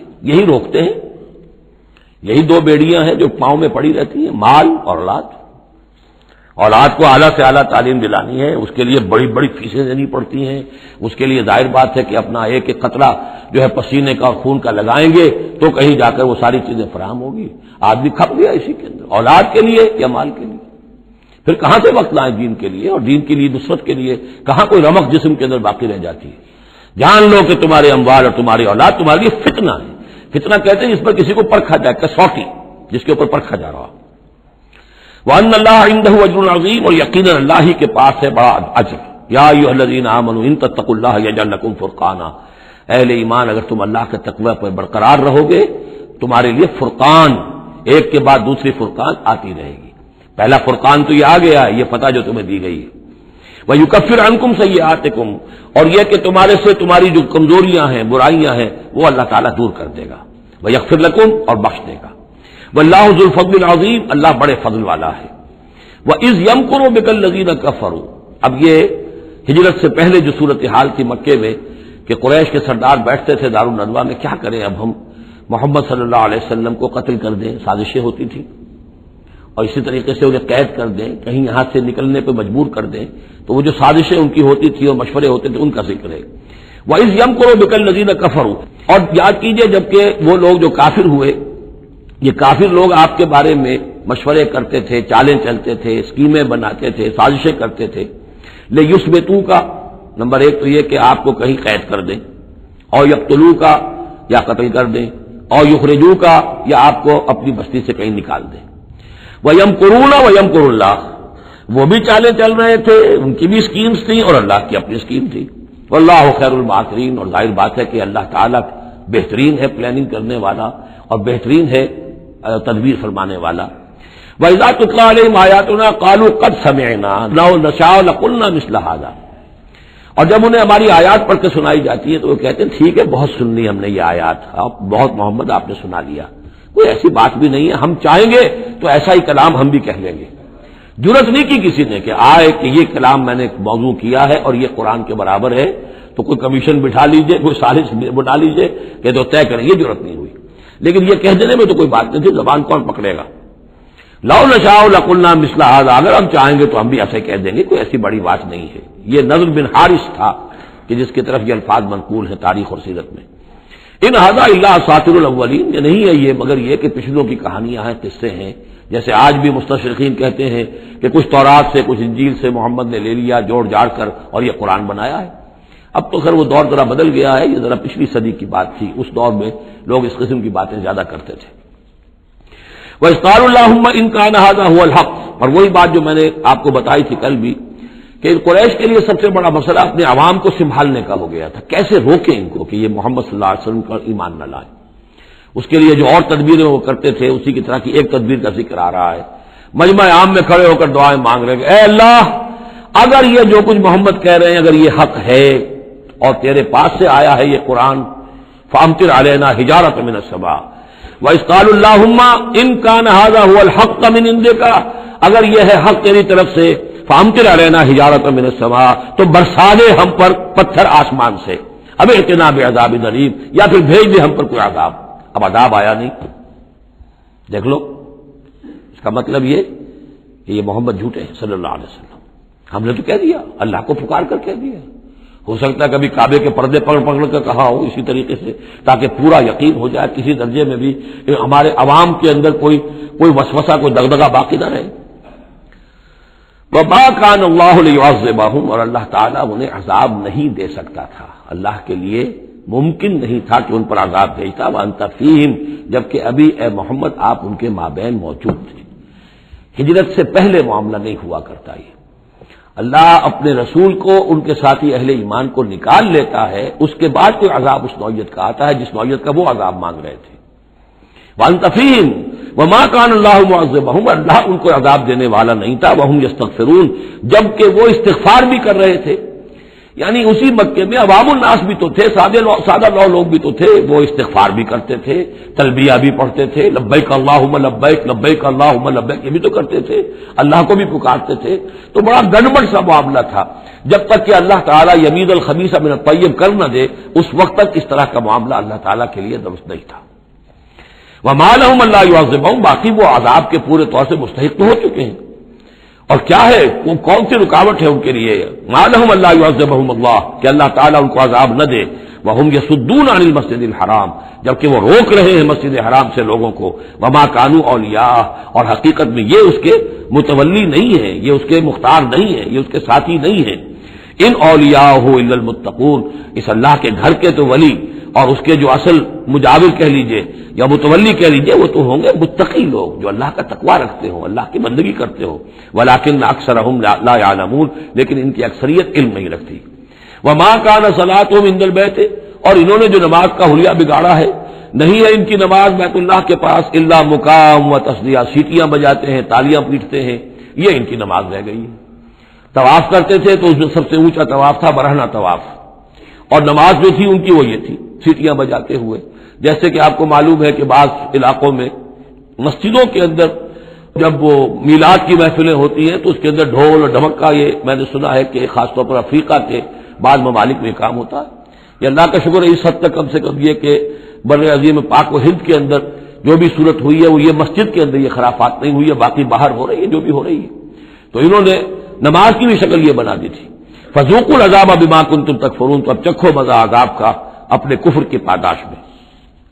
ان الذين كفروا ينفقون اموالهم ليصدوا عن سبيل الله، ظاہر بات ہے یہ لشکر آیا تھا تو اس کے لیے بھی تو لاؤ لشکر تیار کرنا پڑا تھا نا، ساز و سامان، 900 اونٹ، 1000 آدمیوں کے لیے راشن بھی چاہیے تھا. مکے سے چل کے مدینے تک آنا ہے، جنگ میں رہنا ہے، تو یہ 10 اونٹ روزانہ جو ہے ذبح ہو رہے تھے اس فوج کے لیے. تو یہ سارا جو انفاق کیا ہے کچھ لوگوں نے کیا ہے نا، جو باطل کے لیے انفاق کر رہے تھے، شیطان کے لیے. وہ حزب الشیطان جو ہے، آخر وہ بھی تو مجاہد تھے، وہ مجاہد تھے فی سبیل الشیطان، فی سبیل الشرک. تو جو خرچ کر رہے ہیں اپنے مال لیصدوا عن سبیل اللہ، تاکہ لوگوں کو روک سکے اللہ کے راستے سے، فسينفقونها، وہ اور بھی خرچ کریں گے، ابھی انہیں اور بڑے لشکر تیار کرنے پڑیں گے.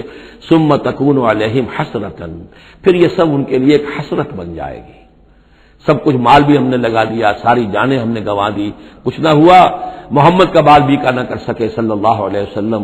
اللہ کا دین تو جا الحق وزاق الباطل ان الباطل کان زہوقا، ایک وقت آئے گا کہ اللہ کا دین جو ہے غالب ہو جائے گا. ثم یغلبون، پھر وہ مغلوب ہو کر رہیں گے. والذین کفروا الی جہنم یحشرون، اور جو ان میں سے کافر ہوں گے، جو اس وقت ایمان لے آئیں گے اللہ تعالیٰ ان کو معاف فرما دے گا، اور جو کفر پر اڑے رہیں گے وہ جہنم کی طرف گھیر کر لے جائے جائیں گے. لیمیز اللہ الخبیث من الطیب، یہ بات جو ہے سورہ آل عمران میں بھی آئی، تاکہ اللہ تعالیٰ پاک کو ناپاک سے علیحدہ کر دے، ممیز کر دے. وَيَجْعَلَ الْخَبِيثَ بَعْضَهُ عَلَى بَعْضٍ، اور جو ناپاک ہے اس کو ایک دوسرے کے اوپر سٹیک کرتا چلا جائے. فَيَرْكَمُهُ، اس کا ڈھیر کر دے جميعاً، اور ان کو سب کو فَيَجْعَلَهُ فِي جَهَنَّمَ، اور سب کو پھر جہنم میں جھونک دے. یعنی یہ کہ یہ پہلے تو یہ سفٹنگ کرنی ہوگی، یہ طیب ہے، یہ خبیث. خبیث کو ایک دوسرے کے اوپر سٹیک کیجئے اور پھر اس کو جہنم میں ایک ہی مرتبہ دھکا دے دیجیے. لیمیز اللہ الخبیث من الطیب ویجعل الخبیث بعضه علی بعض فیرکمہ جمیعا فیجعلہ فی جہنم اولئک هم الخاسرون، یقیناً یہی لوگ ہیں خسارے پانے والے. قل للذین کفروا ان ینتہوا یغفر لهم ما قد سلف، اعلان کر دیجئے محمد صلی اللہ علیہ وسلم ان کافروں کے سامنے، اب بھی اگر باز آ جائیں تو جو کچھ ہو چکا ہے وہ معاف کر دیا جائے گا. اب بھی موقع ہے، اب بھی ایمان لے آؤ. یہودو، اور اگر وہ ارادہ کریں گے دوبارہ یہی کچھ کریں گے، فقط بدت سنت الاولین، تو پچھلوں کی بھی داستانیں گزر چکی ہیں، ان کی جو بھی کچھ ان پر ہوا ہے وہ سب کو معلوم ہے۔ اب ظاہر بات ہے کہ وہ مکی قرآن تو نازل ہو چکا تھا، سورہ اعراف بھی نازل ہو چکی، سورہ نام بھی نازل ہو چکی، جو کچھ ہوا ہے قوم ہود کے ساتھ، قوم صالح کے ساتھ، قوم شعیب کے ساتھ، اس ساری داستانیں تو تھی، فقط مدد سنت الاولین، اگلوں کا جو طریقہ اور راستہ تھا وہ تو گزر چکا ہے، وہ سب کے سامنے آ چکا ہے۔ وَقَاتِلُوهُمْ حَتَّى لَا تَكُونَ فِتْنَةٌ وَيَكُونَ الدِّينُ كُلُّهُ لِلَّهِ۔ یہ سورہ بقرہ میں بھی آیت آئی تھی اور اب آئی ہے اضافی شان کے ساتھ، یعنی اے مسلمانوں اب تمہاری یہ دعوت و تحریک جو ہے یہ اس مرحلے میں داخل ہو گئی، آرمڈ کانفلکٹ۔ اب یہ 15 برس کے بعد حضور نے جب دعوت کا آغاز کیا ہے مکے میں، اس کے بعد سے 15 برس گزر چکے، اب وہ دعوت، تنظیم، تربیت، صبر محض کا دور ختم ہوا، پیسو ریزسٹنس کا دور ختم ہوا، اب ایکٹیو ریزسٹنس کی محمد نے صلی اللہ علیہ وسلم اقدام کیا، اور اقدام کے نتیجے میں آخری اور چھٹا مرحلہ آ گیا، یعنی عام کانفلکٹ۔ اب تلوار سے ٹکرا چکی، اب تمہاری تلواریں نیام میں نہیں جائیں گی جب تک کام مکمل نہ ہو جائے، اور کام کی تکمیل کیا ہے؟ فتنہ بالکل ختم ہو جائے۔ وَقَاتِلُوهُمْ حَتَّى لَا تَكُونَ فِتْنَةٌ، فتنہ وہ کیفیت ہے کہ جس میں ایمان پر قائم رہنا، ایمان پر عمل کرنا مشکل ہو جائے۔ جب باطل کا غلبہ ہے تو ایک بندہ مومن کے لیے ایمان پر پوری طریقے سے کاربند ہونا مشکل ہے، لہذا اس صورتحال کو ختم کرو، یعنی اب دین کا غلبہ ہو جائے۔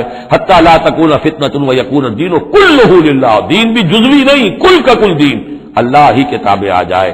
فَإِنِ انتَهَوْا فَإِنَّ اللَّهَ بِمَا يَعْمَلُونَ بَصِيرٌ، پھر اگر وہ بات آ جائے تو جو کچھ وہ کر رہے ہیں اللہ اسے دیکھ رہا ہے۔ وَإِن تَوَلَّوْا، اور اگر پیٹھ موڑ لیں، وَاعْلَمُوا، تو اے مسلمانوں تم یہ جان لو، أَنَّ اللَّهَ مَوْلَاكُمْ، اللہ تمہارا مولا ہے، تمہارا ولی ہے، ساتھی ہے، مددگار ہے، خوش پناہ ہے۔ نعم المولا ونعم النصیر، کیا ہی اچھا ہے وہ حمایتی اور کیا ہی خوب ہے وہ مددگار۔ بارک اللہ لی ولکم فی القرآن العظیم ونفعنی وإیاکم بالآیات والذکر الحکیم۔ اعوذ باللہ من الشیطان الرجیم، بسم اللہ الرحمن الرحیم۔ وَاعْلَمُوا أَنَّمَا غَنِمْتُم مِّن شَيْءٍ فَأَنَّ لِلَّهِ خُمُسَهُ وَلِلرَّسُولِ وَلِذِي الْقُرْبَىٰ وَالْيَتَامَىٰ وَالْمَسَاكِينِ وَابْنِ السَّبِيلِ إِن كُنتُمْ آمَنتُم بِاللَّهِ وَمَا أَنزَلْنَا عَلَىٰ عَبْدِنَا يَوْمَ الْفُرْقَانِ يَوْمَ الْتَقَى الْجَمْعَانِ وَاللَّهُ عَلَىٰ كُلِّ شَيْءٍ قَدِيرٌ صدق اللہ العظیم۔ اب یہاں وہ مال غنیمت کا حکم بیان ہو رہا ہے۔ وَاعْلَمُوا، جان لو، انما غنمتم من شیء، جو بھی غنیمت تمہیں حاصل ہوئی ہے، فَأَنَّ لِلَّهِ خُمُسَهُ، تو اس کا خمس، پانچواں حصہ تو اللہ کے لیے ہے، وَلِلرَّسُولِ، اور رسول کے لیے ہے، وَلِذِي الْقُرْبَىٰ، اور رسول کے قرابت داروں کے لیے ہے۔ یہ بات سمجھ لیجیے یہاں اچھی طرح کہ در حقیقت حضور صلی اللہ علیہ وسلم کا جو معاش کا معاملہ تھا، جب تک آپ مکے میں تھے، حضرت خدیجہ الکبریٰ رضی اللہ تعالی عنہا کی دولت جو ہے اس سے آپ کا کام چل رہا تھا، جو بھی بچا کچا ان کا سرمایہ تھا۔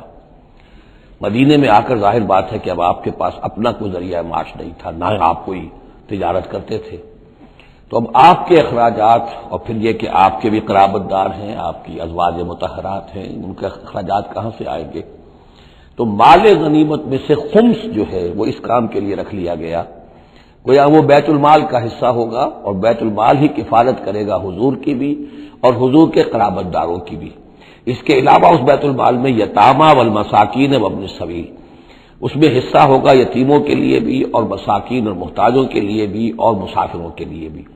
یہ گویا کہ پانچواں حصہ مال غنیمت کا تو ہو گیا، سرکار سمجھ لیجیے سرکاری ہو گیا، لیکن اس سرکار میں سب سے بڑا خرچ جو ہے وہ در حقیقت محمد رسول اللہ صلی اللہ علیہ وسلم کے ذاتی، آپ کے اخراجات، آپ کے ازواج مطہرات کا دار نفقہ، آپ کے قرابت داروں کا ذوی القربیٰ، جس میں آپ کو بھی تو ظاہر بات ہے کہ کچھ نہ کچھ صلہ رحمی آپ فرماتے تھے، تو اس کے لیے، اور یہ کہ یتیموں اور مساکین کے لیے وابن السبیل۔ ان کنتم آمنتم باللہ، اگر تم ایمان رکھتے ہو اللہ پر، وما انزلنا علی عبدنا، اس شے پر جو ہم نے نازل کی اپنے بندے پر، یوم الفرقان، فیصلے کے دن، یعنی جو شے نازل کی وہ ہے غیبی امداد، نصرت غیبی، جو فرشتے آئے۔ ظاہر بات ہے کہ وہ ایک انسین جو ہے غیب کا معاملہ ہے، فرشتوں کو دیکھا تو کسی نے نہیں، تو جیسے وحی آتی تھی حضرت جبرائیل لے کر آتے تھے، تو اس پر ایمان رکھتے ہو کہ یہ قرآن جو ہے اللہ کی طرف سے ہے، ایسے ہی تمہیں یقین ہونا چاہیے کہ اللہ تعالیٰ نے اپنا وہ وعدہ پورا فرمایا اور اللہ تعالیٰ نے فرشتے بھیجے. تو اگر تمہیں وہ یقین ہے تو پھر تم اس حکم کو پورے طور پر یوں سمجھیے کہ دلی طور پر اس کو قبول کرو، خوش دلی کے ساتھ پوری طریقے سے، کہ خمس جو ہے وہ تو اللہ اس کے رسول کا، بیت المال کا. بقیہ کے بارے میں حضور نے فرما دیا کہ 4/5 جو ہے یہ اب تقسیم ہو جائے گا مجاہدین کے درمیان. اس سے کوئی بحث نہیں ہے کہ کس نے کتنا جمع کیا، سارا مال ایک جگہ جمع ہوگا اور پھر اس کے حصے لگیں گے، چاہے کوئی پہرے پر تھا، جنگ کی نوبت ہی نہیں آئی، چاہے یہ کہ کوئی باقاعدہ جنگ میں کسی نے حصہ لیا، چاہے کسی نے مال غنیمت جمع کیا، چاہے نہیں کیا، جو بھی جنگ میں ہے ان کو برابر کا حصہ ملے گا. اس میں یہ ہے کہ جو سواریوں والے تھے انہیں دوہرا اور جو پیدل تھے انہیں اکیلا، اس لیے کہ سواریاں اگر کسی کا اونٹ ہے، کسی کا گھوڑا ہے، 2 گھوڑے بھی تھے تو ظاہر بات ہے کہ اس کے چارے وغیرہ کا بندوبست وہ خود اپنے پاس سے کرتا تھا. کوئی سپلائی لائنز تو آج کل کی جس طرح فوجوں کی ہوتی ہیں وہاں موجود نہیں تھی.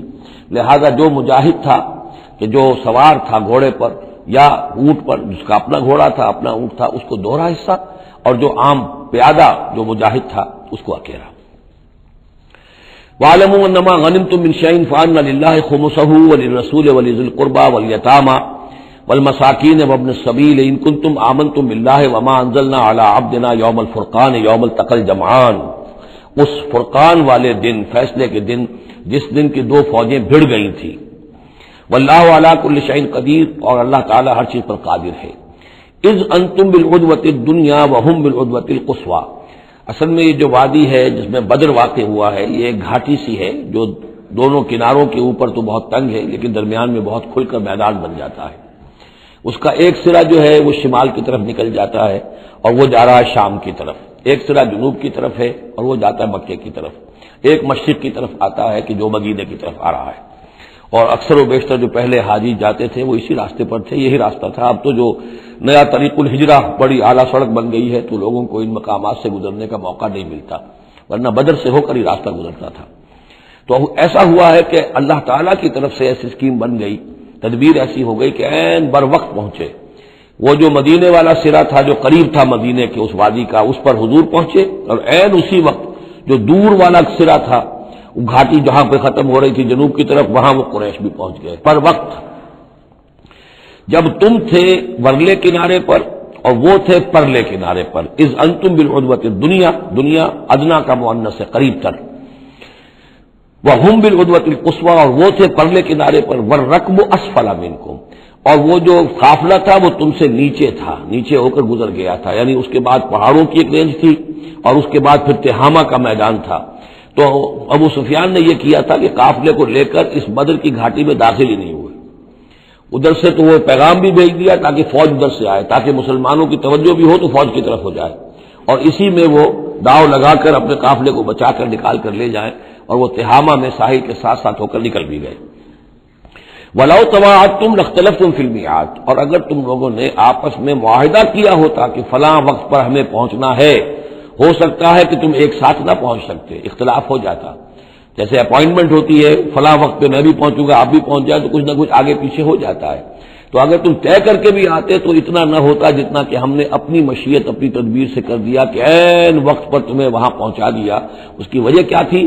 ہم چاہتے تھے کہ یہ ٹکراؤ ہو جائے اور یہ بات واضح ہو جائے کہ جان لیں اہل مکہ کہ اللہ تعالیٰ کی نصرت کس کے ساتھ ہے، اس کے عوام بھی سمجھ لیں. وَلَٰكِن لِيَقْضِيَ اللَّهُ أَمْرًا كَانَ مَفْعُولًا، لیکن یہ سب کچھ لیے ہوا تاکہ اللہ تعالیٰ طے کر دے وہ شے، فیصلہ کر دے کہ جو ہو کر رہنی ہے. كَانَ مَفْعُولًا لِيَهْلِكَ مَنْ هَلَكَ عَنْ بَيِّنَةٍ، تاکہ اب جسے ہلاک ہونا ہے وہ ہلاک ہو بات کے واضح ہو جانے کے بعد. اب بھی عوام کی اگر آنکھیں نہیں کھلتی تو پھر گویا کہ وہ پھر مورد الزام خود ہے. اب ان کے سرداروں نے جو کچھ ان کی مت ماری تھی، اب آ کر اس موقع کے بعد ان کی آنکھیں کھل جانی چاہیے. اب بھی اگر کوئی ہلاک ہوتا ہے تو بات کے واضح ہونے کے بعد ہلاک ہو. لِيَهْلِكَ مَنْ هَلَكَ عَنْ بَيِّنَةٍ وَيَحْيَىٰ مَنْ حَيَّ عَنْ بَيِّنَةٍ، اور جسے جینا ہے، جس کی زندگی ہے روحانی زندگی اور جو سیدھے راستے پر آنا چاہتا ہے وہ بھی اس بینہ کی بنا پر اس سیدھے راستے پر آ جائے اور حیات معنوی حاصل کر لے. وَإِنَّ اللَّهَ لَسَمِيعٌ عَلِيمٌ، اور یقیناً اللہ سب کچھ سننے والا اور جاننے والا ہے. اِذْ يُرِيكَهُمُ اللَّهُ فِي مَنَامِكَ قَلِيلًا، جبکہ اللہ تعالیٰ آپ کو دکھا رہا تھا اے نبی ان کو آپ کی نیند میں کم. حضور نے خواب میں دیکھا کہ کوئی بڑی طاقت نہیں ہے، بڑی تھوڑی سی جمعیت ہے قریش کی جو آئی ہے، حالانکہ 1000 کا لشکر تھا۔ وَلَوْ أَرَاكَهُمْ كَثِيرًا، اور اگر آپ کو دکھایا ہوتا کہ وہ بڑی بڑی تعداد میں آ رہے ہیں، لَفَشِلْتُمْ، اور آپ نے وہ بات بتائی ہوتی صحابہ کرام کو، اپنے ساتھیوں کو، تو اے مسلمانوں پھر تم کمزوری دکھاتے، تم ڈھیلے پڑ جاتے۔ وَلَا تَنَازَعْتُمْ فِي الْأَمْرِ، اور معاملے کے اندر پھر کوئی ایک اور تنازع کھڑا ہو جاتا کہ ہمیں یہاں جنگ کرنی بھی چاہیے کہ نہیں۔ ولیکن اللہ سلم، لیکن اللہ تعالیٰ نے سلامتی پیدا فرما دی۔ انہ علیم بذات الصدور، یقیناً وہ جو کچھ سینوں کے اندر ہے اس سے واقف ہے۔ اس کی توجیہ یہ کی ہے مفسرین نے کہ اگرچہ نبی کا خواب جھوٹا نہیں ہو سکتا، یہ نہیں تھا کہ حضور کو جو خواب دکھایا گیا وہ غلط تھا، اصل میں ان کی جو معنوی حقیقت تھی وہ دکھا دی گئی۔ ایک ہے کسی شے کے اندر جو کمیت ہے، کوانٹیٹیو ایلیمنٹ ہے اس کا، ایک ہے جو اس کی کیفیت ہے، جو اس کے اندر اصل حقیقت ہے۔ تو یہ بات جو ہے اچھی طرح سمجھ لینے کی ہے کہ مکے سے جو اصل نفری آئی تھی وہ تو ان عوام الناس کی تھی کہ جن کو معلوم تھا کہ محمد ہمارے بہترین آدمی ہیں صلی اللہ علیہ وسلم، اور جو ان کے ساتھی ہیں وہ ہمارے گلے سرسبد ہیں، ہمارے خاندان کے قریش کے بہترین لوگ ہیں، اور پھر یہ کہ انہوں نے کوئی جرم نہیں کیا ہے، کوئی ظلم نہیں کیا ہے، وہ صرف ایک خدا واحد کا کے ماننے والے اور جو ہے وہ نیکیوں کا حکم دینے والے ہیں۔ تو جو ان کے ہاں جو بھی جس کو ہم کہتے ہیں سائلنٹ میجورٹی، عوام الناس، ان کے دل اپنے لیڈروں کے ساتھ نہیں تھے۔ آ تو گئے تھے، وہ ظاہر ان کا جبر تھا، ان کا فیصلہ تھا، لیڈروں کا حکم تھا، آ گئے تھے، لیکن مارے باندھے کو آئے ہوئے تھے۔ ان کے دلوں کے اندر وہ بات نہیں تھی کہ جو کسی ایسے لشکر میں ہوتی ہے کہ جو سمجھتا ہے اپنے آپ کو برحق، ہم حق کے لیے لڑ رہے ہیں، تو اس کے اندر جو طاقت ہوتی ہے اس لڑنے والے کے اندر، وہ اس شخص میں نہیں ہوتی کہ جو مارے باندھے کو لے آیا گیا ہو اور خود اسے اپنے دل میں یہ یقین نہ ہو کہ میں حق کے لیے لڑ رہا ہوں۔ اس اعتبار سے معنوی طور پر جو ان کی کیفیت تھی اس کے اعتبار سے وہ واقعتاً کم تھے۔ تو حضور کو خواب میں اللہ تعالیٰ نے ان کی اصل حقیقت دکھائی۔ وَإِذْ يُرِيكُمُوهُمْ إِذْ الْتَقَيْتُمْ فِي أَعْيُنِكُمْ قَلِيلًا وَيُقَلِّلُكُمْ فِي أَعْيُنِهِمْ، مزید برآں اللہ نے یہ کیا کہ جب دونوں لشکر ٹکرائے ہیں تو ایسی کیفیت پیدا کر دی کہ مسلمانوں کو بھی وہ تھوڑے لگ رہے تھے کہ کوئی زیادہ لوگ نہیں ہیں، اور انہیں بھی مسلمان تھوڑے نظر آ رہے تھے۔ یعنی یہ کہ ہر صورت اللہ نے ایسی بنا دی تھی کہ جنگ ہو اور ڈٹ کر ہو، تاکہ یہ صورتحال جو ہے یوم الفرقان ہونا اس کا بالکل واضح ہو جائے۔ اگر کسی وجہ سے وہ کرنی کترا جاتا معاملہ اور جنگ نہ ہوتی، مقابلہ نہ ہوتا، تو جس طریقے سے کہ اللہ اس کو فیصلہ کن دن بنا دینا چاہتا تھا، یوم الفرقان فیصلے کا دن، وہ صورتحال پیدا نہ ہوتی۔ لِيَقْضِيَ اللَّهُ أَمْرًا كَانَ مَفْعُولًا، تاکہ اللہ پورا کر دے اس معاملے کو کہ جو ہونے والا ہی تھا۔ وَإِلَى اللَّهِ تُرْجَعُ الْأُمُورُ، اور تمام معاملات بالآخر تو اللہ ہی کی طرف لوٹا دیے جائیں گے۔ یا ایھا الذین آمنوا اذا لقیتم فئۃ فاثبتوا، اے اہل ایمان جب بھی اب تمہارا، اب چونکہ دور شروع ہو گیا ہے، اب تمہاری جد و جہد جو ہے وہ آخری مرحلے میں داخل ہو چکی ہے، مسلح تصادم کا آغاز ہو چکا ہے، اور یہ تو ابھی پہلی جنگ ہے، ابھی جنگیں اور آنی ہیں، اگلے ہی سال غزوہ احد ہو گیا۔ جب بھی تمہارا مقابلہ ہو کسی فوج سے فاثبتوا، پہلا حکم تو یہ ہے کہ پھر ثابت قدم رہو، قدم جمائے رکھو۔ دوسرا حکم واذکروا اللہ کثیرا، اور اللہ کا ذکر کرو کثرت کے ساتھ، لعلکم تفلحون، تاکہ تم فلاح پاؤ۔ تمہاری جو طاقت ہے وہ اللہ تعالیٰ کے بھروسے پر ہے۔ واصبر وما صبرک الا باللہ، ایک بندہ مومن کا صبر جو ہے وہ اللہ کے بھروسے پر ہے، لہذا اللہ یاد رہے گا، اللہ کے ساتھ قلبی تعلق، روحانی تعلق استوار ہوگا تو تم ثابت قدم رہو گے، اور اگر اللہ سے رشتہ ٹوٹ گیا، قلبی رشتہ، روحانی رشتہ، تو پھر تمہارے اندر جان نہیں ہوگی۔ اور تیسرا حکم وہ اطیعوا اللہ ورسولہ، اور دیکھو تیسرا حکم یہ ہے کہ جو ڈسپلن ہے اس کی پابندی کرو، حکم مانو اللہ کا اور اس کے رسول کا۔ اب ویسے تو یہاں اللہ کا حکم بھی کہا گیا ہے، ظاہر بات ہے کہ وہاں تو ہر وقت جو حکم آتا تھا وہ رسول کا حکم آتا تھا، اس لیے کہ قرآن بھی آ رہا ہے تو رسول کی زبان سے ادا ہو رہا ہے، اور رسول اپنی جانب سے اپنی اجتہاد کے تحت، اپنی رائے کے تحت، اپنی تدبیر کے تحت کوئی رائے دے رہے ہیں تو ابھی حضور کی زبان مبارک سے ادا ہو رہا ہے۔ تو ویسے کہنے کو یہ اللہ اور اس کے رسول کی اطاعت کرو، لیکن عملاً وہ رسول اطاعت بن جاتی ہے۔ میں مصطفیٰ برساں خیش را کے دی ہما اوست، واطیعوا اللہ ورسولہ ولا تنازعوا، اور دیکھو آپس میں جھگڑو نہیں۔ یہی وہ الفاظ آئے ہیں جو سورہ آل عمران میں ہم پڑھ چکے ہیں۔ وَلَقَدْ صَدَقَكُمُ اللَّهُ وَعْدَهُ إِذْ تَحُسُّونَهُمْ بِإِذْنِهِ حَتَّىٰ إِذَا فَشِلْتُمْ وَتَنَازَعْتُمْ فِي الْأَمْرِ وَعَصَيْتُمْ مِن بَعْدِ مَا أَرَاكُم مَّا تُحِبُّونَ۔ اب یہ ایک سال بعد ہونے والا ہے، یہ ایک سال پہلے ان سے کہا جا رہا ہے نظم کی پابندی کرو، اطاعت رسول پر کاربند رہو، ولا تنازعوا، اختلاف نہ کرو، جھگڑا نہ ڈالو، فتفشلوا تو تم ڈھیلے پڑ جاؤ گے، وتذهب ريحكم اور تمہاری ہوا اکھڑ جائے گی، واصبروا اور ثابت قدم رہو، ان اللہ مع الصابرین یقیناً اللہ تعالیٰ صابروں کے ساتھ ہے، اللہ کی نصرت تائید اہل صبر کے ساتھ ہے۔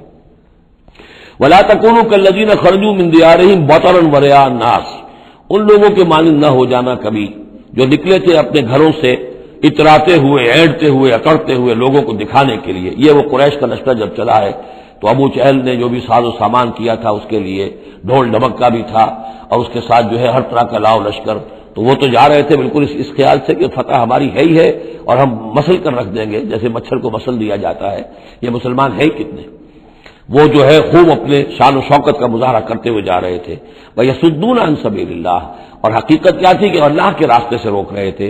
وَاللَّهُ بِمَا يَعْمَلُونَ مُحِيطٌ، اور جو کچھ وہ کر رہے تھے اللہ اس کا احاطہ کیے ہوئے تھا، اللہ کے قابو سے باہر جانے والی ان کی کوئی تدبیر نہیں تھی۔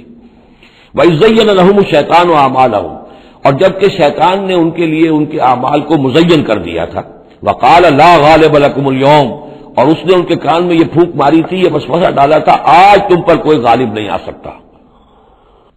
مکے سے نکلی ہو نفری اور 1000 کی، یہ تو گویا کہ بڑی انہونی سی بات تھی، عرب کے اندر اس طرح کے مواقع بہت کم آتے تھے، تو گویا کہ وہ نے پٹیاں پڑھاتا آ رہا تھا، پھونکے مارتا آ رہا تھا، آپ پر کوئی غالب نہیں آ سکتا۔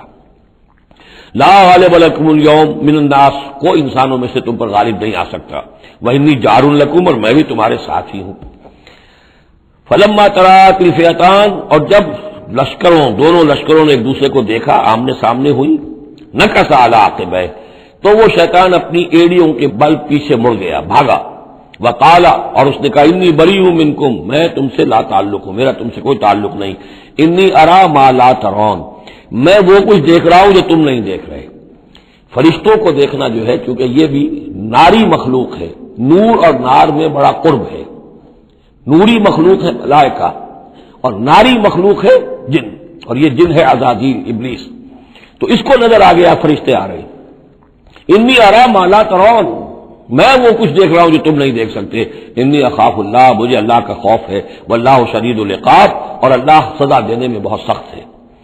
اذ یقول المنافقون والذین فی قلوبہم مرض، اب یہ ایک نقشہ تو یہ تھا کہ جب چلے آ رہے تھے قریش کا لشکر لے کر ابو جہل اور اس کے ساتھی سردار، اور ادھر شیطان بھی ان کو پہلے تو پیٹ ٹھونکتا ہوا آ رہا ہے، اور عین وقت پر جو ہے وہ ان کو ساتھ چھوڑ کر بھاگا ہے۔ ادھر جب مدینے کے اندر اب جہاں وہاں سے مسلمان چلے تھے، حضور چلے تھے، تو جو کوئی منافق پیچھے رہ گئے تھے وہ اب باتیں کر رہے تھے۔ اذ یقول المنافقون والذین فی قلوبہم مرض، جبکہ کہہ رہے تھے وہ منافق لوگ اور وہ لوگ کہ جن کے دلوں میں روگ تھا، غر ہؤلاء دینہم، ان مسلمانوں کو تو ان کے دین نے بالکل دھوکے میں ڈال دیا ہے، مت ماری گئی ہے، دماغ خراب ہو گیا ہے، قریش سے ٹکرانے چلے ہیں، ان کی عقل جواب دے گئی ہے۔ ہم تو پہلے بھی سمجھتے تھے کہ یہ سفہا ہیں، بے وقوف ہیں، احمق ہیں، لیکن اب تو معلوم ہوتا ہے کہ سرے سے مت ماری گئی۔ غر ہؤلاء دینہم، ان کے دین نے ان کی مت مار دی۔ ومن یتوکل علی اللہ فإن اللہ عزیز حکیم، انہیں کیا پتا کہ جو کوئی توکل کرے اللہ پر تو اللہ تعالیٰ زبردست ہے، حکمت والا۔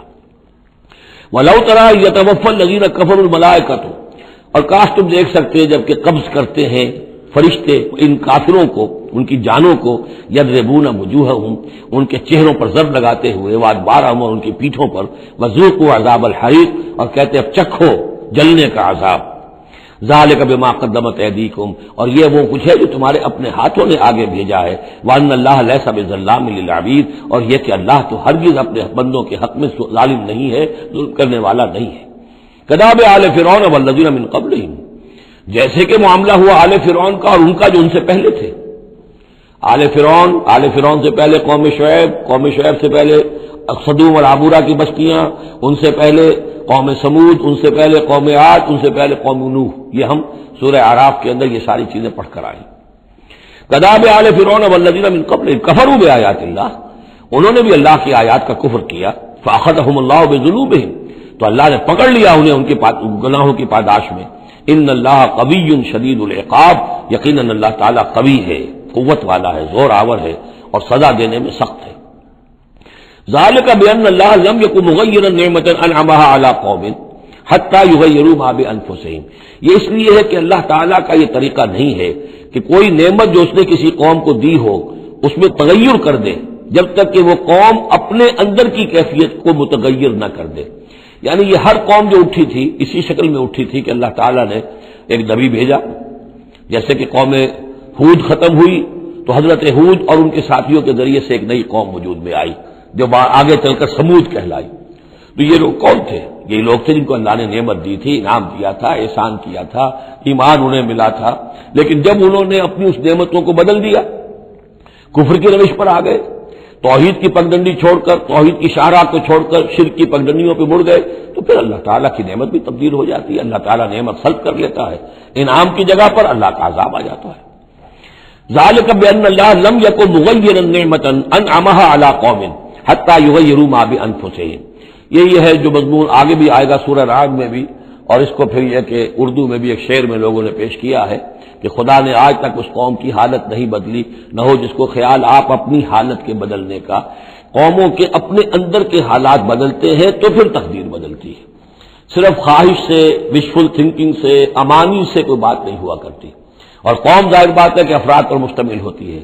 پہلے کچھ افراد بدلیں گے، ان کے اندر قلب ماہیت ہوگی، ان کا باطن بدلے گا، ان کی سوچ، ان کے نظریات، ان کے خیالات، ان کے مقاصد، ان کی دلچسپیاں، ان کی امنگیں تبدیل ہو جائیں گی. یہ اندر کے بدلے ہوئے لوگ جو ہیں جب کثیر تعداد میں ہوں گے تو پھر یہ مل جل کر زور لگائیں گے، طاقت لگائیں گے، معاشرے کو بدل دیں گے، اور پھر یہ اس طریقے سے کہ انقلاب آئے گا. کیوں بجاں در رفت جہاں دیگر شود، جہاں کے دیگر شد جہاں دیگر شود. جب یہ قرآن کسی کے اندر اتر جاتا ہے اس کے اندر ایک تبدیلی آ جاتی ہے، بالکل بدل جاتا ہے انسان اندرونی طور پر. اور یہ اندرونی تبدیلی ہے جو عالمی انقلاب تک ممتد ہو سکتی ہے.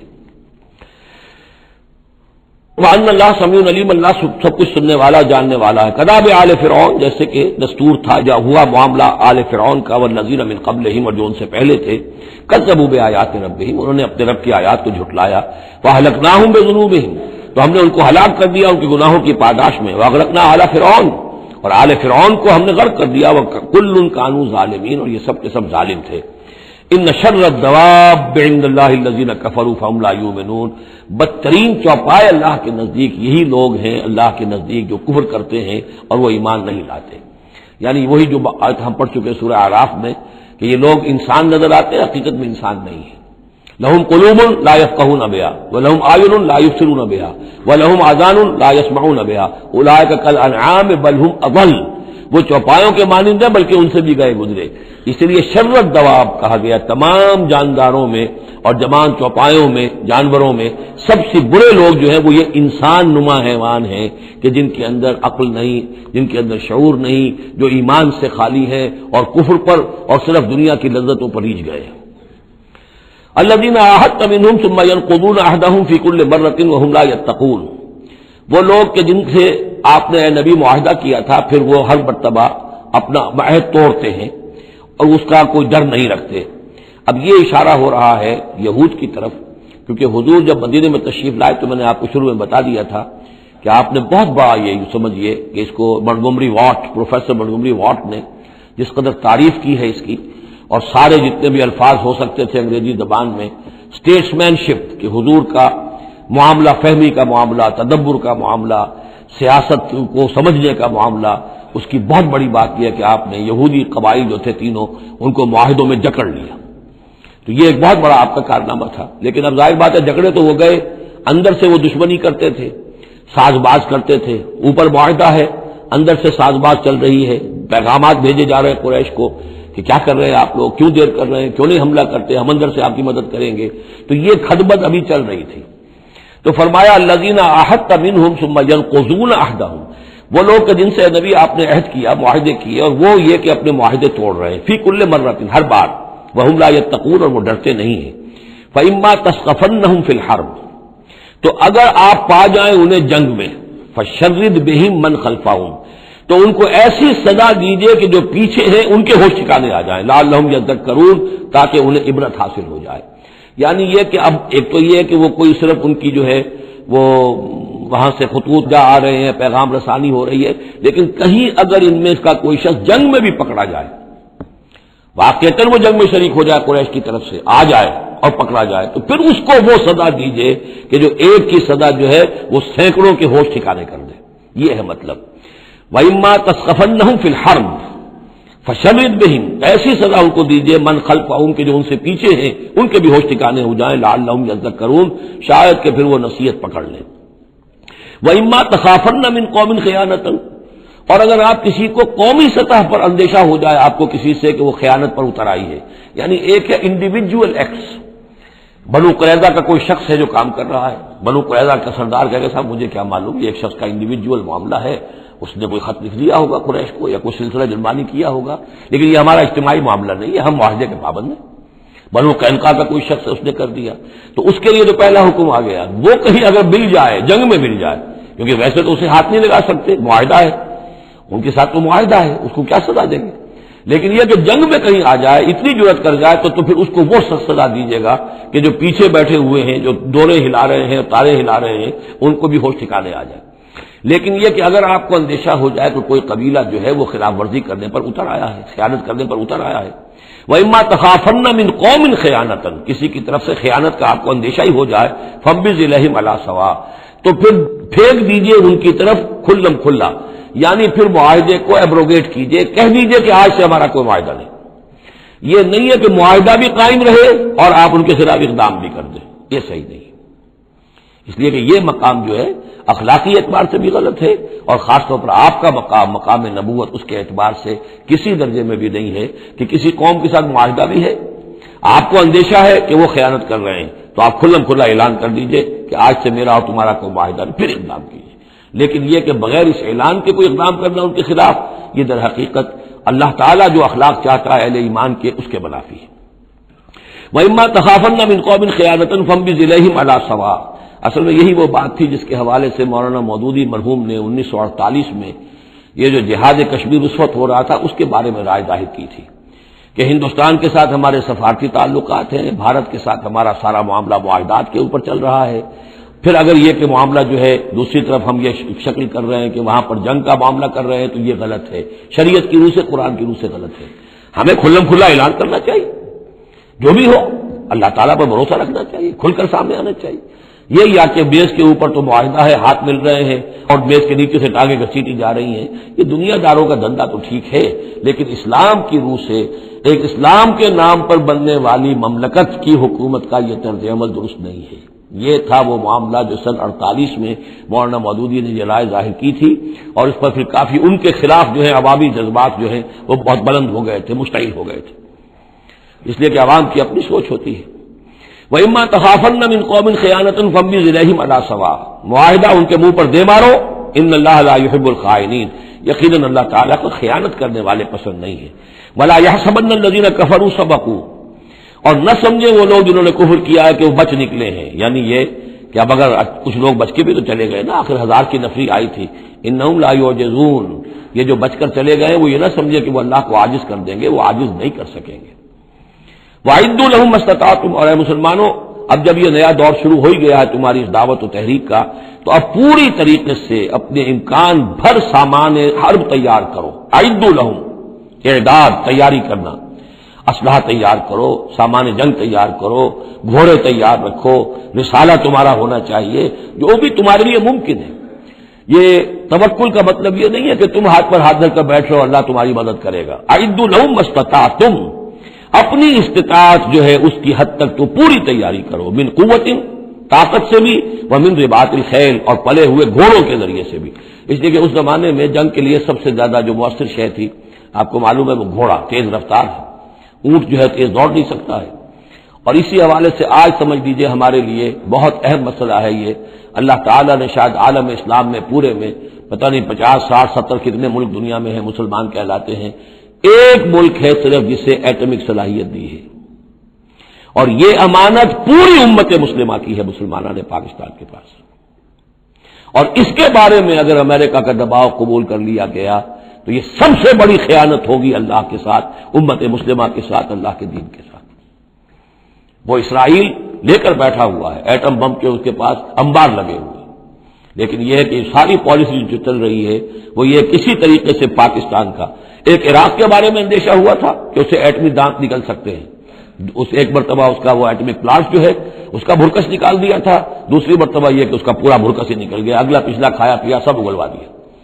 اور پاکستان پر سارا دباؤ، ساری ڈپلومیسی جو بھی چل رہی ہے اس وقت، کان کھولنے کی اور آنکھیں کھول کر دن گزارنے کی ضرورت ہے۔ ہمیں حکم یہ ہے کہ جو بھی اللہ نے تمہیں دیا ہے، تمہارا امکان، جو بھی تمہارے پاس امکانی طاقت ہے، اسے سنبھال کر رکھو، ڈیٹرنٹ۔ اعدوا لهم ما استطعتم من قوة ومن رباط الخيل ترهبون به عدو اللہ، تاکہ تم اللہ کے دشمنوں کو اس سے ڈرا سکو، یہی ہے ڈیٹرنٹ، تو معلوم ہو کہ ان کے پاس وہ طاقت ہے۔ وعدوکم، اور اپنے دشمنوں کو بھی ڈرا سکو، وآخرین من دونہم، ایک تو ہے اللہ کے دشمن اور تمہارے دشمن ایک اور بھی ہیں جو ان کے سوا ہیں، ان کے پرے ہیں، انہیں تم نہیں جانتے، لا تعلمونہم اللہ یعلمہم، اللہ انہیں جانتا ہے، یعنی وہ مارے آستین منافقین ہیں، یہ تمہاری اپنی آستینوں کے اندر بیٹھے ہوئے ہیں، تمہیں پتہ بھی نہیں ہے کہ وہ لوگ بھی در حقیقت ففتھ کالمسٹ عنصر ہے کہ جو در حقیقت تمہاری تباہی چاہتا ہے، بربادی چاہتا ہے۔ وما تنفقوا من شیء، اب ظاہر بات ہے کہ اگر ساز و سامان فراہم کرنا ہے، اسلحہ فراہم کرنا ہے، اور ساز و سامان کے لیے جو ہے گھوڑے تیار کرنے ہیں، تو انفاق کرنا پڑے گا۔ انفقوا مما رزقناکم وما تنفقوا من شیء فی سبیل اللہ یوفی الیکم، اور دیکھو جو کچھ بھی تم خرچ کرو گے اللہ کی راہ میں، وہ پورا پورا تمہیں مل جائے گا، پورا پورا دیا جائے گا۔ وانتم لا تظلمون، اور تم پر کوئی زیادتی نہیں ہوگی، تمہاری کوئی حق تلفی نہیں ہوگی۔ تم دو تو صحیح، اب وہ پورے دو رکوع ذہن میں لے آئیے جو سورہ بقرہ میں ہم نے پڑھے تھے کہ اگر کوئی شخص اللہ کی راہ میں مال خرچ کرتا ہے، فی سبیل اللہ خرچ کرتا ہے، تو جیسے ایک دانہ جو ہے وہ زمین کے اندر ڈال دیتے ہو، اس سے جو ایک پودا نکلتا ہے، اس میں سٹے ہوتے ہیں، 7 سٹے ہیں، اور ہر سٹے کے اندر 100 دانے ہیں، تو وہ ایک دانہ 700 دانے پیدا کر رہا ہے، اور اللہ تعالیٰ جس کو چاہے گا 700 گنا سے بھی زیادہ اجر و ثواب دے گا۔ کہاں سیت کر رکھ رہے ہو اپنے پیسے، خرچ کر دو اسے، اس لیے کہ اب اس دعوت کا اور اس تحریک کا اور محمد رسول اللہ کی جو جد و جہد ہے، اس کا وہ مرحلہ آ گیا ہے کہ اب ساز و سامان اور کیل کانٹے سے لیس ہونا ضروری ہے۔ وَأَعِدُّوا لَهُم مَّا اسْتَطَعْتُم مِّن قُوَّةٍ وَمِن رِّبَاطِ الْخَيْلِ تُرْهِبُونَ بِهِ عَدُوَّ اللَّهِ وَعَدُوَّكُمْ وَآخَرِينَ مِن دُونِهِمْ لَا تَعْلَمُونَهُمْ اللَّهُ يَعْلَمُهُمْ وَمَا تُنفِقُوا مِن شَيْءٍ فِي سَبِيلِ اللَّهِ يُوَفَّى إِلَيْكُمْ وَأَنتُمْ لَا تُظْلَمُونَ وَإِن جَنَحُوا لِلسَّلْمِ فَانجَحْ لَهَا، اور اے نبی اگر وہ اپنے بازو اپنے کندھے نیچے گرا دے امن کے لیے، صلح کے لیے، اگر قریش آمادہ ہو جاتے ہیں تو آپ بھی جھک جائیے، کوئی بات نہیں، صلح کر لیجیے۔ وَتَوَکَّلْ عَلَى اللَّهِ، اللہ پر توکل کیجیے، یعنی یہ کہ اگر وہ صلح کرنے کے اوپر آمادہ ہے صلح کر لیجیے، اور ڈریے نہیں کہ ہو سکتا ہے وہ چال چل رہے ہوں، نہیں، صلح کا جواب صلح سے دیجیے، لیکن یہ کہ اللہ پر توکل کیجیے۔ وَهُوَ السَّمِيعُ العليم، وہ سب کچھ إِنَّهُ هُوَ السَّمِيعُ العليم، یقیناً وہ سب کچھ سننے والا اور جاننے والا ہے۔ وَإِن يُرِيدُوا أَن يَخْدَعُوكَ، اور اگر وہ چاہتے ہو کہ آپ کو دھوکہ دے دیں، فَإِنَّ حَسْبَكَ اللَّهُ، تب بھی آپ نہ گھبرائیں، آپ کے لیے اللہ کافی ہے، اللہ کی طرف سے ضمانت ہے۔ هُوَ الَّذِي أَيَّدَكَ بِنَصْرِهِ وَبِالْمُؤْمِنِينَ، وہی تو ہے اللہ جس نے اے نبی آپ کی مدد کی ہے اپنی نصرت سے اور اہل ایمان کے ذریعے۔ یہ ذرا نوٹ کیجئے، اللہ نے محمد کی مدد کی ہے اہل ایمان کے ذریعے، یعنی اللہ تعالیٰ کا یہ فضل ہوا محمد رسول اللہ صلی اللہ علیہ وسلم پر کہ ایسے صحابہ عطا فرمائے جو مخلص تھے، کہ جہاں آپ کا پسینہ گرا وہاں انہوں نے اپنی خون کی ندیاں بہا دی۔ حضرت موسیٰ کو ایسے ساتھی میسر نہیں آئے، کیا حال تھا جبکہ ان کو کہا گیا اللہ کی راہ میں جنگ کرو، اور ان کا فضل بنتا وہ رب کا فقاتل انا ہؤلاء قاعدون، جاؤ تم جاؤ، ہم بیٹھے ہیں یہاں۔ رب انی لا املک الا نفسی واخی فافرق بیننا وبین القوم الفاسقین۔ یہاں یہ ہوا تھا جب دوسری مرتبہ مقام صفرا پر جب ہوئی ہے جو مشاورت، اور وہ بڑی یوں سمجھیے کہ کانٹے کی مشاورت تھی، وہاں بھی کچھ لوگ زور دے رہے تھے مسلسل کہ چلیے ہمیں چلنا چاہیے پہلے قافلے کی طرف، وہ تو آپ کو سیرت کی کتابوں میں پڑھنا ہوگا، لیکن یہ ہے کہ اس وقت حضور کا منشا یہ تھا، آپ بار بار کہ اچھا آپ اور لوگ مشورہ دیں، اور لوگ بھی مشورہ دیں۔ حضرت مقداد نے کھڑے ہو کر یہی بات کہی رضی اللہ تعالیٰ عنہ، اے نبی آپ ہمیں موسیٰ کے ساتھی نہ سمجھیے جنہوں نے کہہ دیا تھا فَسَبَّتْنَا وَرَبُّكَ فَقَاتِلْ إِنَّا هُنَا قَاعِدُونَ، ہم آپ کے ساتھی ہیں، آپ جو حکم دیں ہم حاضر ہیں۔ حضرت ابوبکر نے تقریر کی، حضرت عمر نے تقریر کی، حضور دیکھ رہے ہیں انصار کا کیا منشا ہے، ان کی کیا رائے ہے۔ پھر کھڑے ہوئے حضرت سعد، انہوں نے کہا ہے کانک تعنینا یا رسول اللہ، اے اللہ کے رسول شاید آپ کا روح سخن ہماری جانب ہے، شاید اس وجہ سے کہ ہمارا جو معاہدہ ہوا تھا بیعت عقبہ ثانیہ میں وہ یہ تھا کہ اگر مدینے پر حملہ ہوگا تو ہم آپ کی حفاظت کریں گے، شاید یہ گمان ہے آپ کا۔ فإنا آمنا بک وصدقناک، ہم آپ پر ایمان لا چکے، ہم نے آپ کی تصدیق کی، ہم نے آپ کو اللہ کا رسول مانا، اب ہمارے پاس کوئی آپشن نہیں ہے۔ خدا کی قسم اگر آپ اپنا گھوڑا سمندر میں ڈال دیں گے ہم بھی آپ کے پیچھے اپنی سواریاں سمندر میں ڈال دیں گے، اور خدا کی قسم اگر آپ ہمیں کہیں گے ہم اپنی اونٹنیوں کو دبلا کر دیں گے، برق الغماد تک جا پہنچیں گے، یعنی یمن کا شہر ہے برق الغماد، وہاں تک پہنچ جائیں گے چاہے ہماری اونٹنیاں لاغر ہو جائیں۔ اس کے بعد حضور کا چہرہ کھل اٹھا کہ انصار کی طرف سے بھی ان کے ایک رئیس نے یہ بات کہی ہے، پھر آپ نے کہا چلو اب بدر کی طرف۔ تو یہ اللہ تعالیٰ نے گویا کہ حضور کی مدد کی ہے اہل ایمان سے۔ هو الذی ایدک بنصرہ، ایک تو اللہ کی مدد آئی آسمان سے، فرشتے آئے، اور ایک وبالمؤمنین، اور اہل ایمان کے ذریعے سے آپ کی مدد کی ہے۔ من انصاری الی اللہ، کون ہے میرا مددگار اللہ کی راہ میں؟ وَأَلَّفَ بَيْنَ قُلُوبِهِمْ، اور ان اہل ایمان کے دلوں میں اللہ نے محبت پیدا کر دی۔ لَوْ أَنفَقْتَ مَا فِي الْأَرْضِ جَمِيعًا مَا أَلَّفْتَ بَيْنَ قُلُوبِهِمْ، اے نبی اگر آپ دولت کے ذریعے سے محبت پیدا کرتے کہ لوگوں کو زیادہ زیادہ ان کے دل کی نرمی کے لیے، تالیف قلب کے لیے جو ہے پیسے دیے جائیں، اگر زمین کی ساری دولت بھی آپ خرچ کر دیتے تو ان میں یہ تالیف، یہ الفت پیدا نہیں ہو سکتی تھی۔ وَلَٰكِنَّ اللَّهَ أَلَّفَ بَيْنَهُمْ، یہ تو اللہ تعالیٰ ہی نے ان کے مابین یہ الفت پیدا کر دی ہے۔ یہ ہم سورہ آل عمران میں بھی پڑھ چکے ہیں کہ تمہارا معاملہ جو ہے اذ کنتم اعداء فالف بین قلوبکم فاصبحتم بنعمتہ اخوانا، آیت نمبر 103 ہے سورہ آل عمران کی۔ وکنتم علی شفا حفرۃ من النار فانقذکم منها کذالک یبین اللہ لکم آیاتہ لعلکم تہتدون، تم تو تباہی کے آگ کے گڑھے کے کنارے تک پہنچ چکے تھے۔ ولکن اللہ الف بینہم انہ عزیز حکیم، یقیناً وہ زبردست ہے حکمت والا۔ یا ایھا النبی حسبک اللہ ومن اتبعک من المؤمنین، اے نبی آپ کے لیے اللہ کافی ہے اور وہ کہ جو پیروی کر رہے ہیں آپ کی اہل ایمان میں سے۔ ایک ترجمہ تو اس کا یہ ہوگا، یعنی جو اگر اوپر والی آیت کے ساتھ اس کو جوڑے، ایک یہ بھی ہو سکتا ہے اے نبی اللہ کافی ہے آپ کے لیے بھی اور جو آپ کی پیروی کرنے والے ہیں مسلمان ان کے لیے بھی، ان کے لیے بھی اللہ کفایت کرتا ہے، ان کی مدد کے لیے، ان کو سہارا دینے کے لیے۔ تو یہ ایسی کنسٹرکشن ہے جملے کی کہ دونوں معنی لیے جا سکتے ہیں۔ یا ایھا النبی حرض المؤمنین علی القتال، اب یہ تحرید کا لفظ پھر آ گیا جو سورہ نساء میں ہم پڑھ چکے ہیں۔ وحرض المؤمنین علی القتال، اے نبی شوق دلائیے، ترغیب دلائیے، ابھاریے، ایمان کے جذبات کو ذرا اپیل کیجیے اہل ایمان کے کہ وہ قتال پر آمادہ ہوں۔ یہ میں آپ کو بتا چکا ہوں کہ اعلان عام اس طریقے کا کہ فرض ہے جنگ میں نکلنا ہر مسلمان کے لیے، یہ صرف تبوک میں ہوا سن 9 میں جا کر۔ پورے 9 برس تک قتال فی سبیل اللہ کے لیے تحریض تھی، ترغیب تھی، اور یہ تحریض گاڑی ہو کر تحریض بن گئی، بس لازم نہیں تھا۔ اسی لیے ہم سورہ نساء میں پڑھ چکے ہیں کہ اس کے باوجود جو اس ترغیب کی وجہ سے آگے بڑھے قتال کے لیے نکلے ان کے اونچے درجات ہیں، لیکن یہ کہ جن لوگوں کو چونکہ فرض عین نہیں کیا گیا تھا لہذا اگر کوئی نہیں نکلے تو ان کے اوپر کوئی مواخذہ نہیں۔ لیکن یہ کہ غزوہ تبوک میں نفیر عام تھی کہ ہر صاحب ایمان کا نکلنا ضروری ہے۔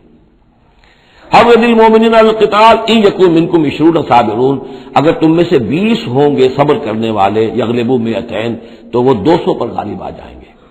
وَإِن یکن منکم 100، اور اگر ہوں گے تم میں سے 100، یغلبوا 1000، وہ غالب آ جائیں گے 1000 پر، من الذین کفروا، کافروں میں سے، بأنہم قوم لا یفقہون، اس لیے کہ وہ سمجھ نہیں رکھتے۔ سمجھ سے مراد کیا ہے؟ انہیں اپنے موقف کی حقانیت کا یقین نہیں ہے۔ ایک شخص جو جانتا میں حق پر ہوں، میں حق کے لیے لڑ رہا ہوں، ایک شخص ڈل مل ہے، ایسے ہی لڑ رہا ہے، مارے باندھے کو لڑ رہا ہے، کسی کے کہے سے آ گیا، مرسنری ہے، تنخواہ یافتہ ہے اس لیے آ گیا۔ اب اس میں زمین و آسمان کا فرق ہوگا۔ تو ان لوگوں کو چونکہ وہ شے حاصل نہیں ہے لہذا ان کی حالت کیا ہے کہ اگر آپ 10 ہوں گے 100 پر غالب آ جائیں گے۔ لیکن اس کے بعد جو اگلی آیت آ رہی ہے وہ گویا کہ اس کی کچھ عرصے کے بعد یقیناً نازل ہوگی، جو یہاں شامل کر دی گئی۔ الآن خفف اللہ عنکم، اب اللہ نے تم پر سے تخفیف کر دی ہے، وعلم ان فیکم ضعفا، اور اللہ کے علم میں ہے یہ بات کہ تمہارے اندر کچھ کمزوری آ گئی ہے۔ لیکن یہ کمزوری کیسے آئی ہے اس کو سمجھ لینا چاہیے۔ سابقون الاولون، مہاجرین اور انصار کے اندر کوئی کمزوری نہیں آئی معاذ اللہ، ابو بکر اور عمر میں یا سعد بن معاذ میں رضی اللہ تعالیٰ عنہم اجمعین، ان میں کوئی کمزوری نہیں آئی۔ لیکن جو نئے مسلمان آ رہے تھے جن کی ابھی تربیت نہیں ہوئی تھی، اوسط گر رہا ہے۔ ظاہر بات ہے جو نئے لوگوں کی تعداد بڑھ رہی ہے، جن کی تربیت اتنی نہیں ہوئی ہے، جن کے اندر ایمان ابھی اتنا گہرا نہیں اترا ہے، اتنا راسخ نہیں ہوا ہے، تو اس کے حوالے سے اب فرض کیجئے کہ 1000 کے اندر پہلے تو ایسے ہوتے تھے کچے پکے جو ہیں وہ 20 ہیں، 50 ہیں، 100 ہیں، اب یہ ہے کہ ان کی تعداد بڑھتی جا رہی ہے اگر، تو نتیجہ کیا ہوگا کہ اوسط جو ہے وہ گر جائے گی۔ اس اوسط کے اعتبار سے اب تمہارے اندر کچھ کمزوری آ گئی ہے۔ فَإِن يَكُن مِّنكُم مِّائَةٌ صَابِرَةٌ يَغْلِبُوا مِائَتَيْنِ، اب بھی یہ ہے کہ اگر تمہارے اندر 100 ہوں گے کہ جو صبر کرنے والے ہوں گے وہ 200 پر غالب آ جائیں گے۔ وَإِن يَكُن مِّنكُم أَلْفٌ، اور اگر تم میں سے 1000 ہوں گے يَغْلِبُوا أَلْفَيْنِ بِإِذْنِ اللَّهِ، تو وہ 2000 پر غالب آ جائیں گے اللہ کے اذن سے۔ وَاللَّهُ مَعَ الصَّابِرِينَ، اور یقیناً اللہ صبر کرنے والوں کے ساتھ ہے۔ مَا كَانَ لِنَبِيٍّ أَن يَكُونَ لَهُ أَسْرَىٰ، اب یہ ایک اور بہت نازک معاملہ ہوا جو غزوہ بدر کے بعد، کہ وہ جو 70 قیدی پکڑے گئے ان کا کیا کیا جائے۔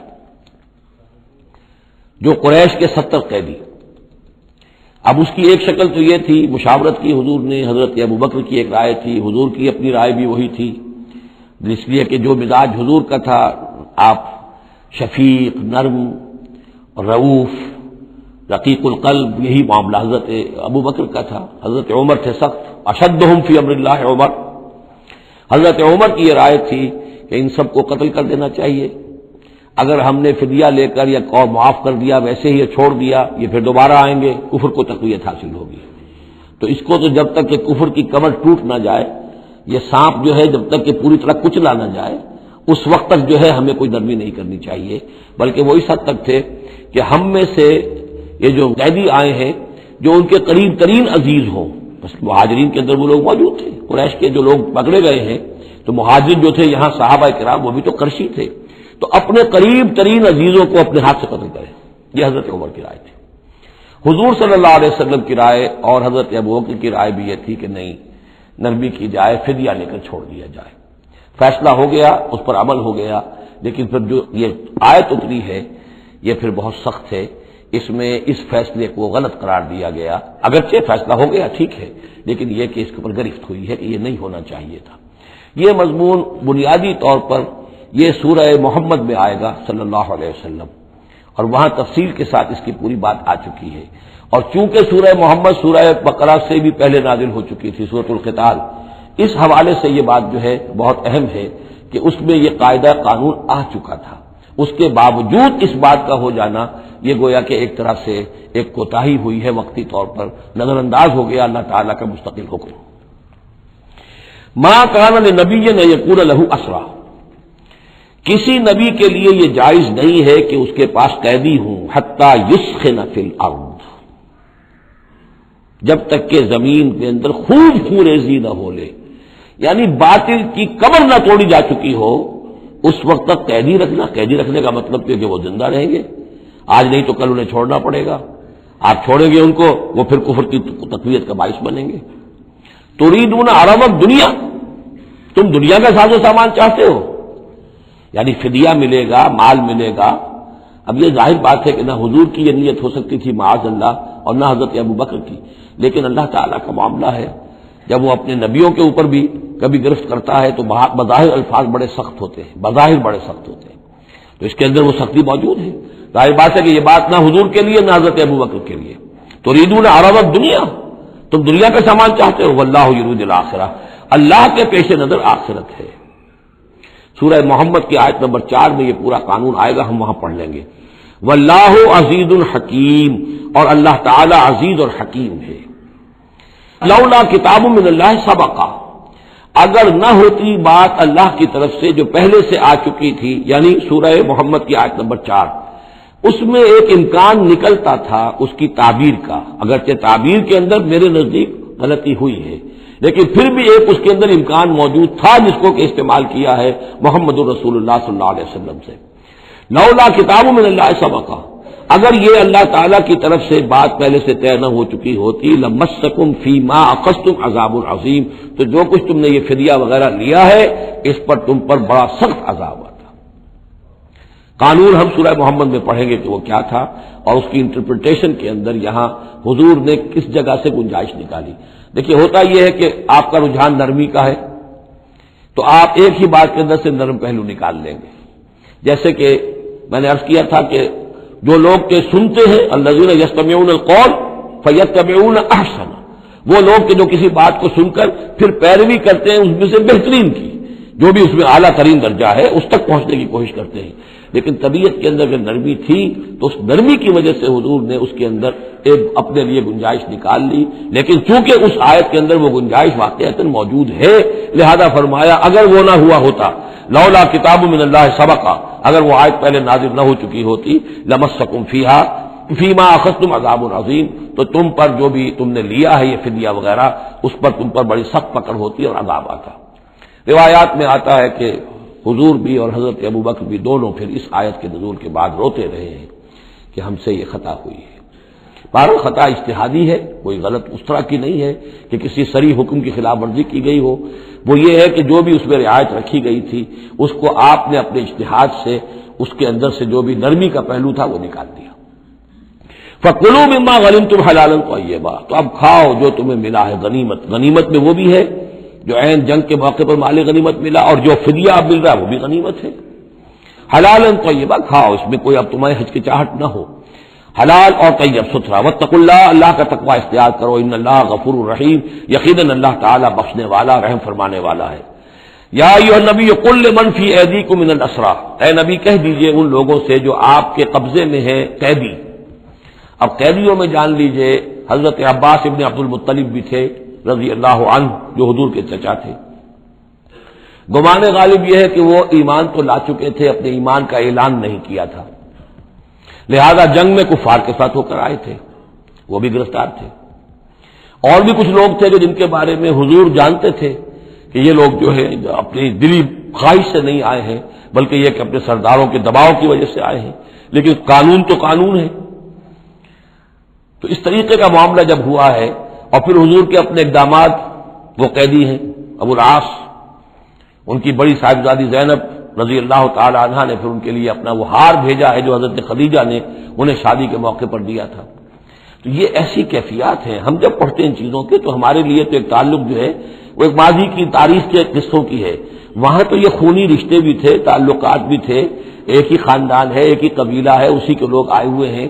تو اب حضور کے دل میں جو ہے اس وقت سنا یہ ہے کہ جب رات کے وقت کراہ رہے تھے حضرت عباس، انہیں باندھا ہوا تھا، سخت جذبات ہے، قیدیوں کو جکڑا ہوا ہے رسیوں کے اندر، تو ان کے جو بند تھے کہ سخت تھے، وہ جو بند تھے جن میں بندھے ہوئے تھے کہ کراہ رہے تھے، تو حضور نے کہا تمام قیدیوں کے بند ڈھیلے کر دو۔ یہ نہیں کہا کہ صرف عباس کا بند ڈھیلا کر دو، بلکہ آپ نے ان کی کراہنے کی آواز سن کر پھر آپ نے فرمایا سب کے بند ڈھیلے کرو، اتنا سخت ان کو نہ باندھو۔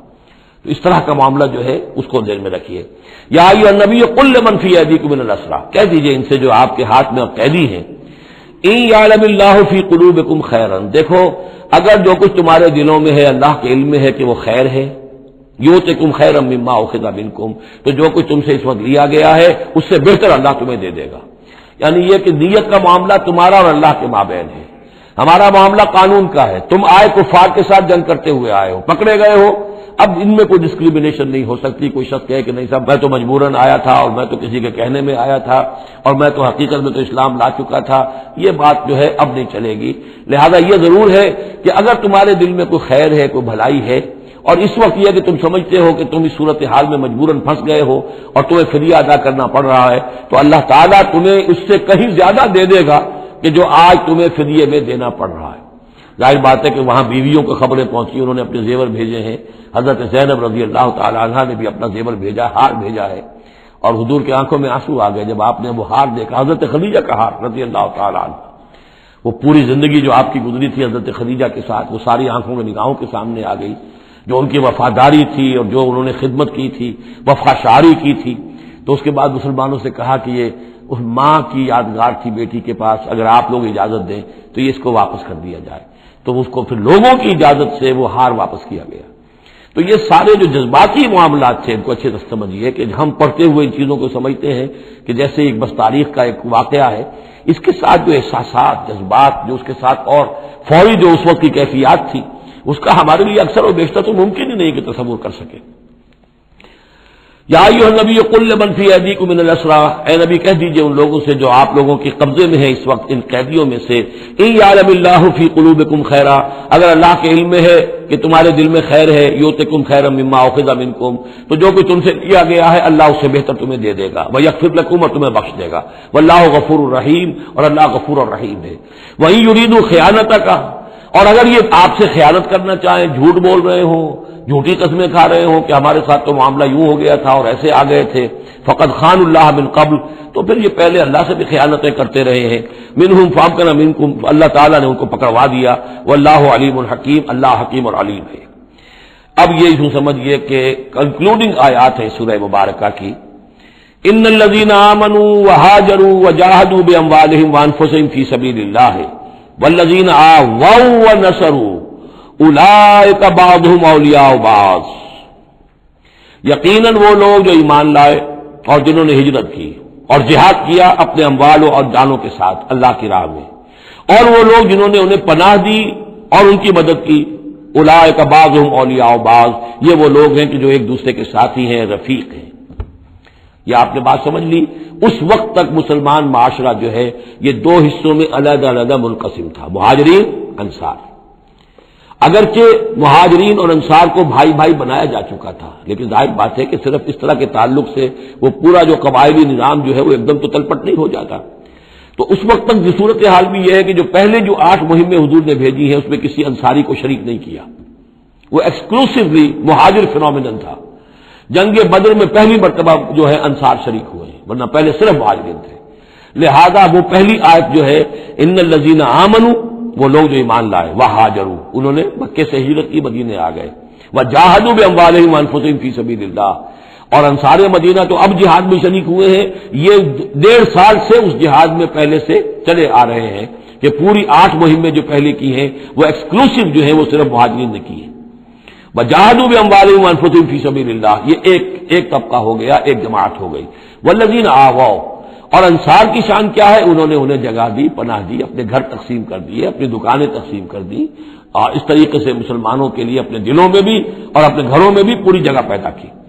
اولئک بعضهم اولیاء بعض، انہوں نے مدد بھی کی، یہ سب ایک دوسرے کے ساتھی ہیں۔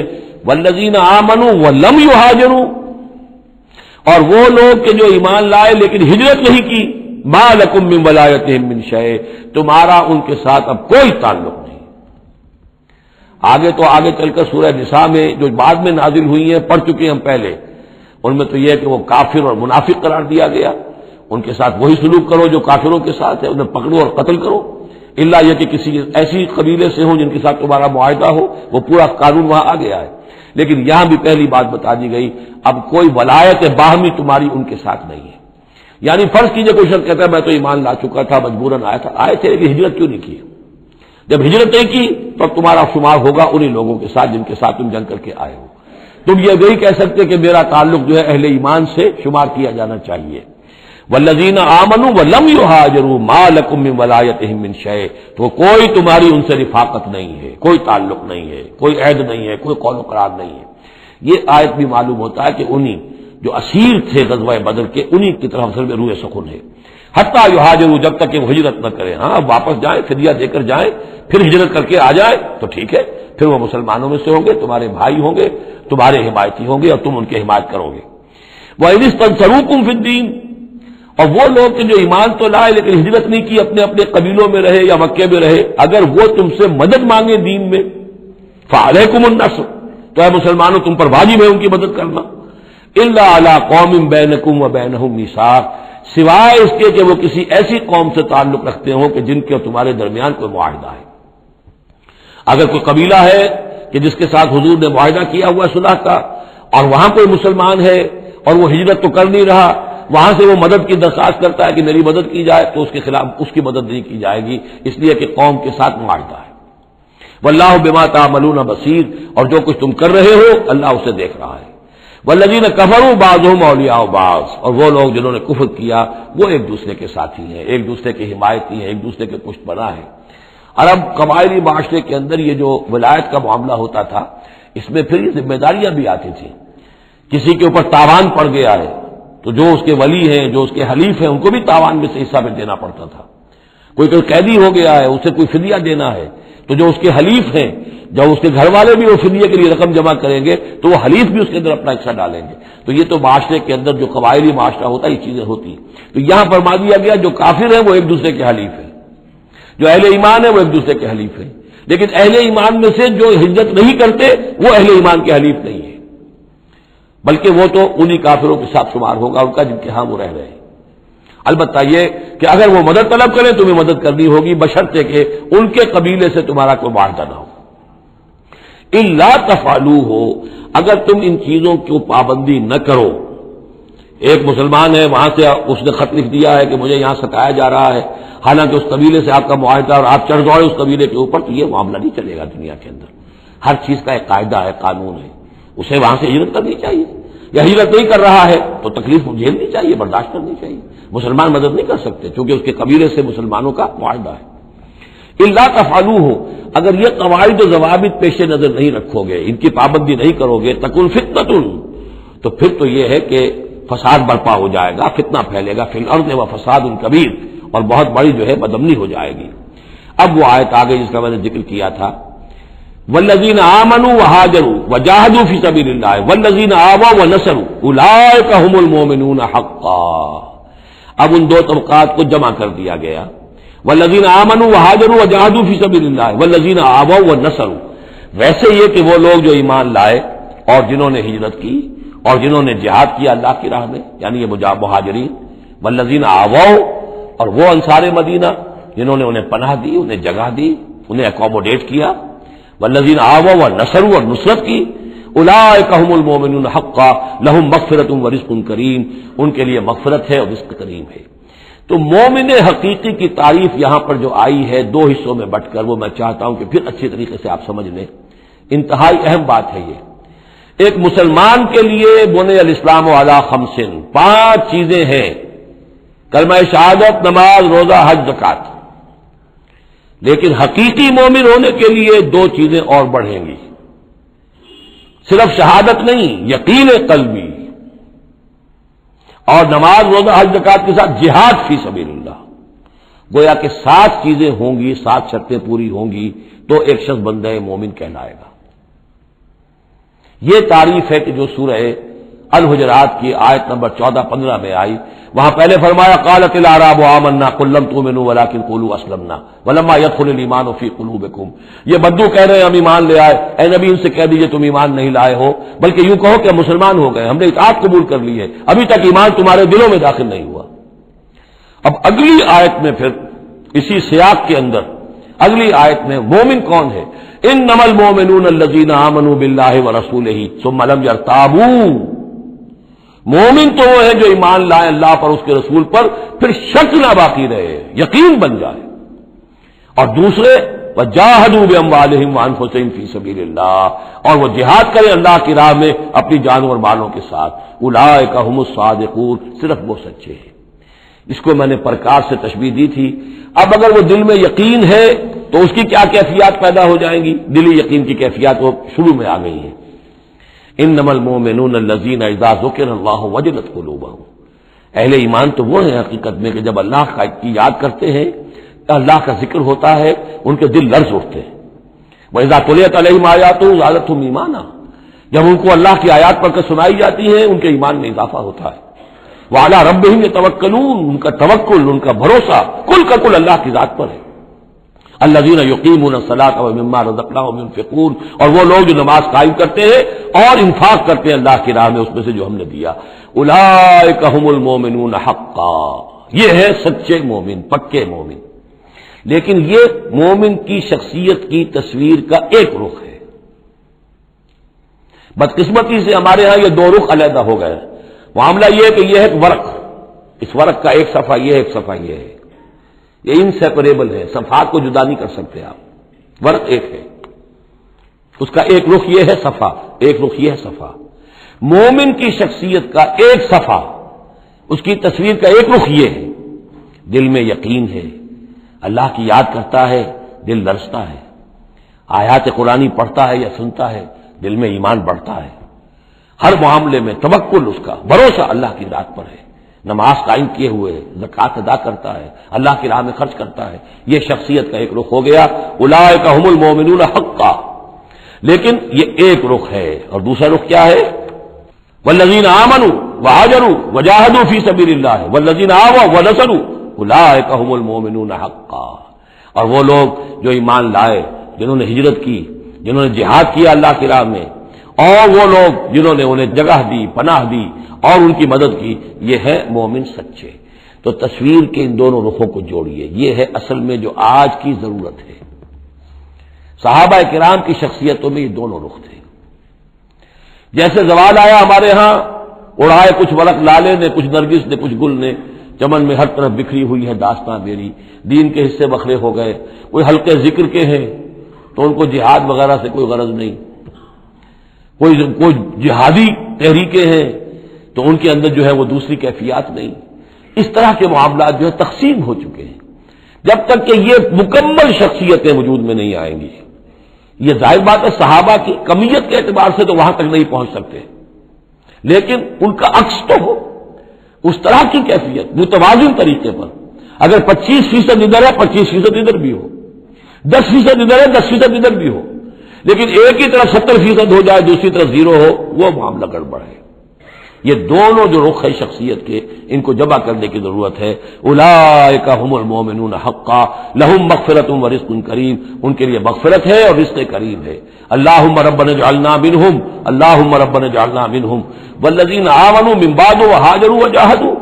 اور جو لوگ بعد میں ایمان لائے یا لائیں گے اور ہجرت کریں، جہاد کریں، وجاہدوا معکم تمہارے ساتھ ہو کر جہاد کریں، فاولئک منکم تو اے مسلمانوں وہ تم ہی میں سے ہیں، تمہاری جماعت، تمہاری امت حزب اللہ کے حصے ہوں گے.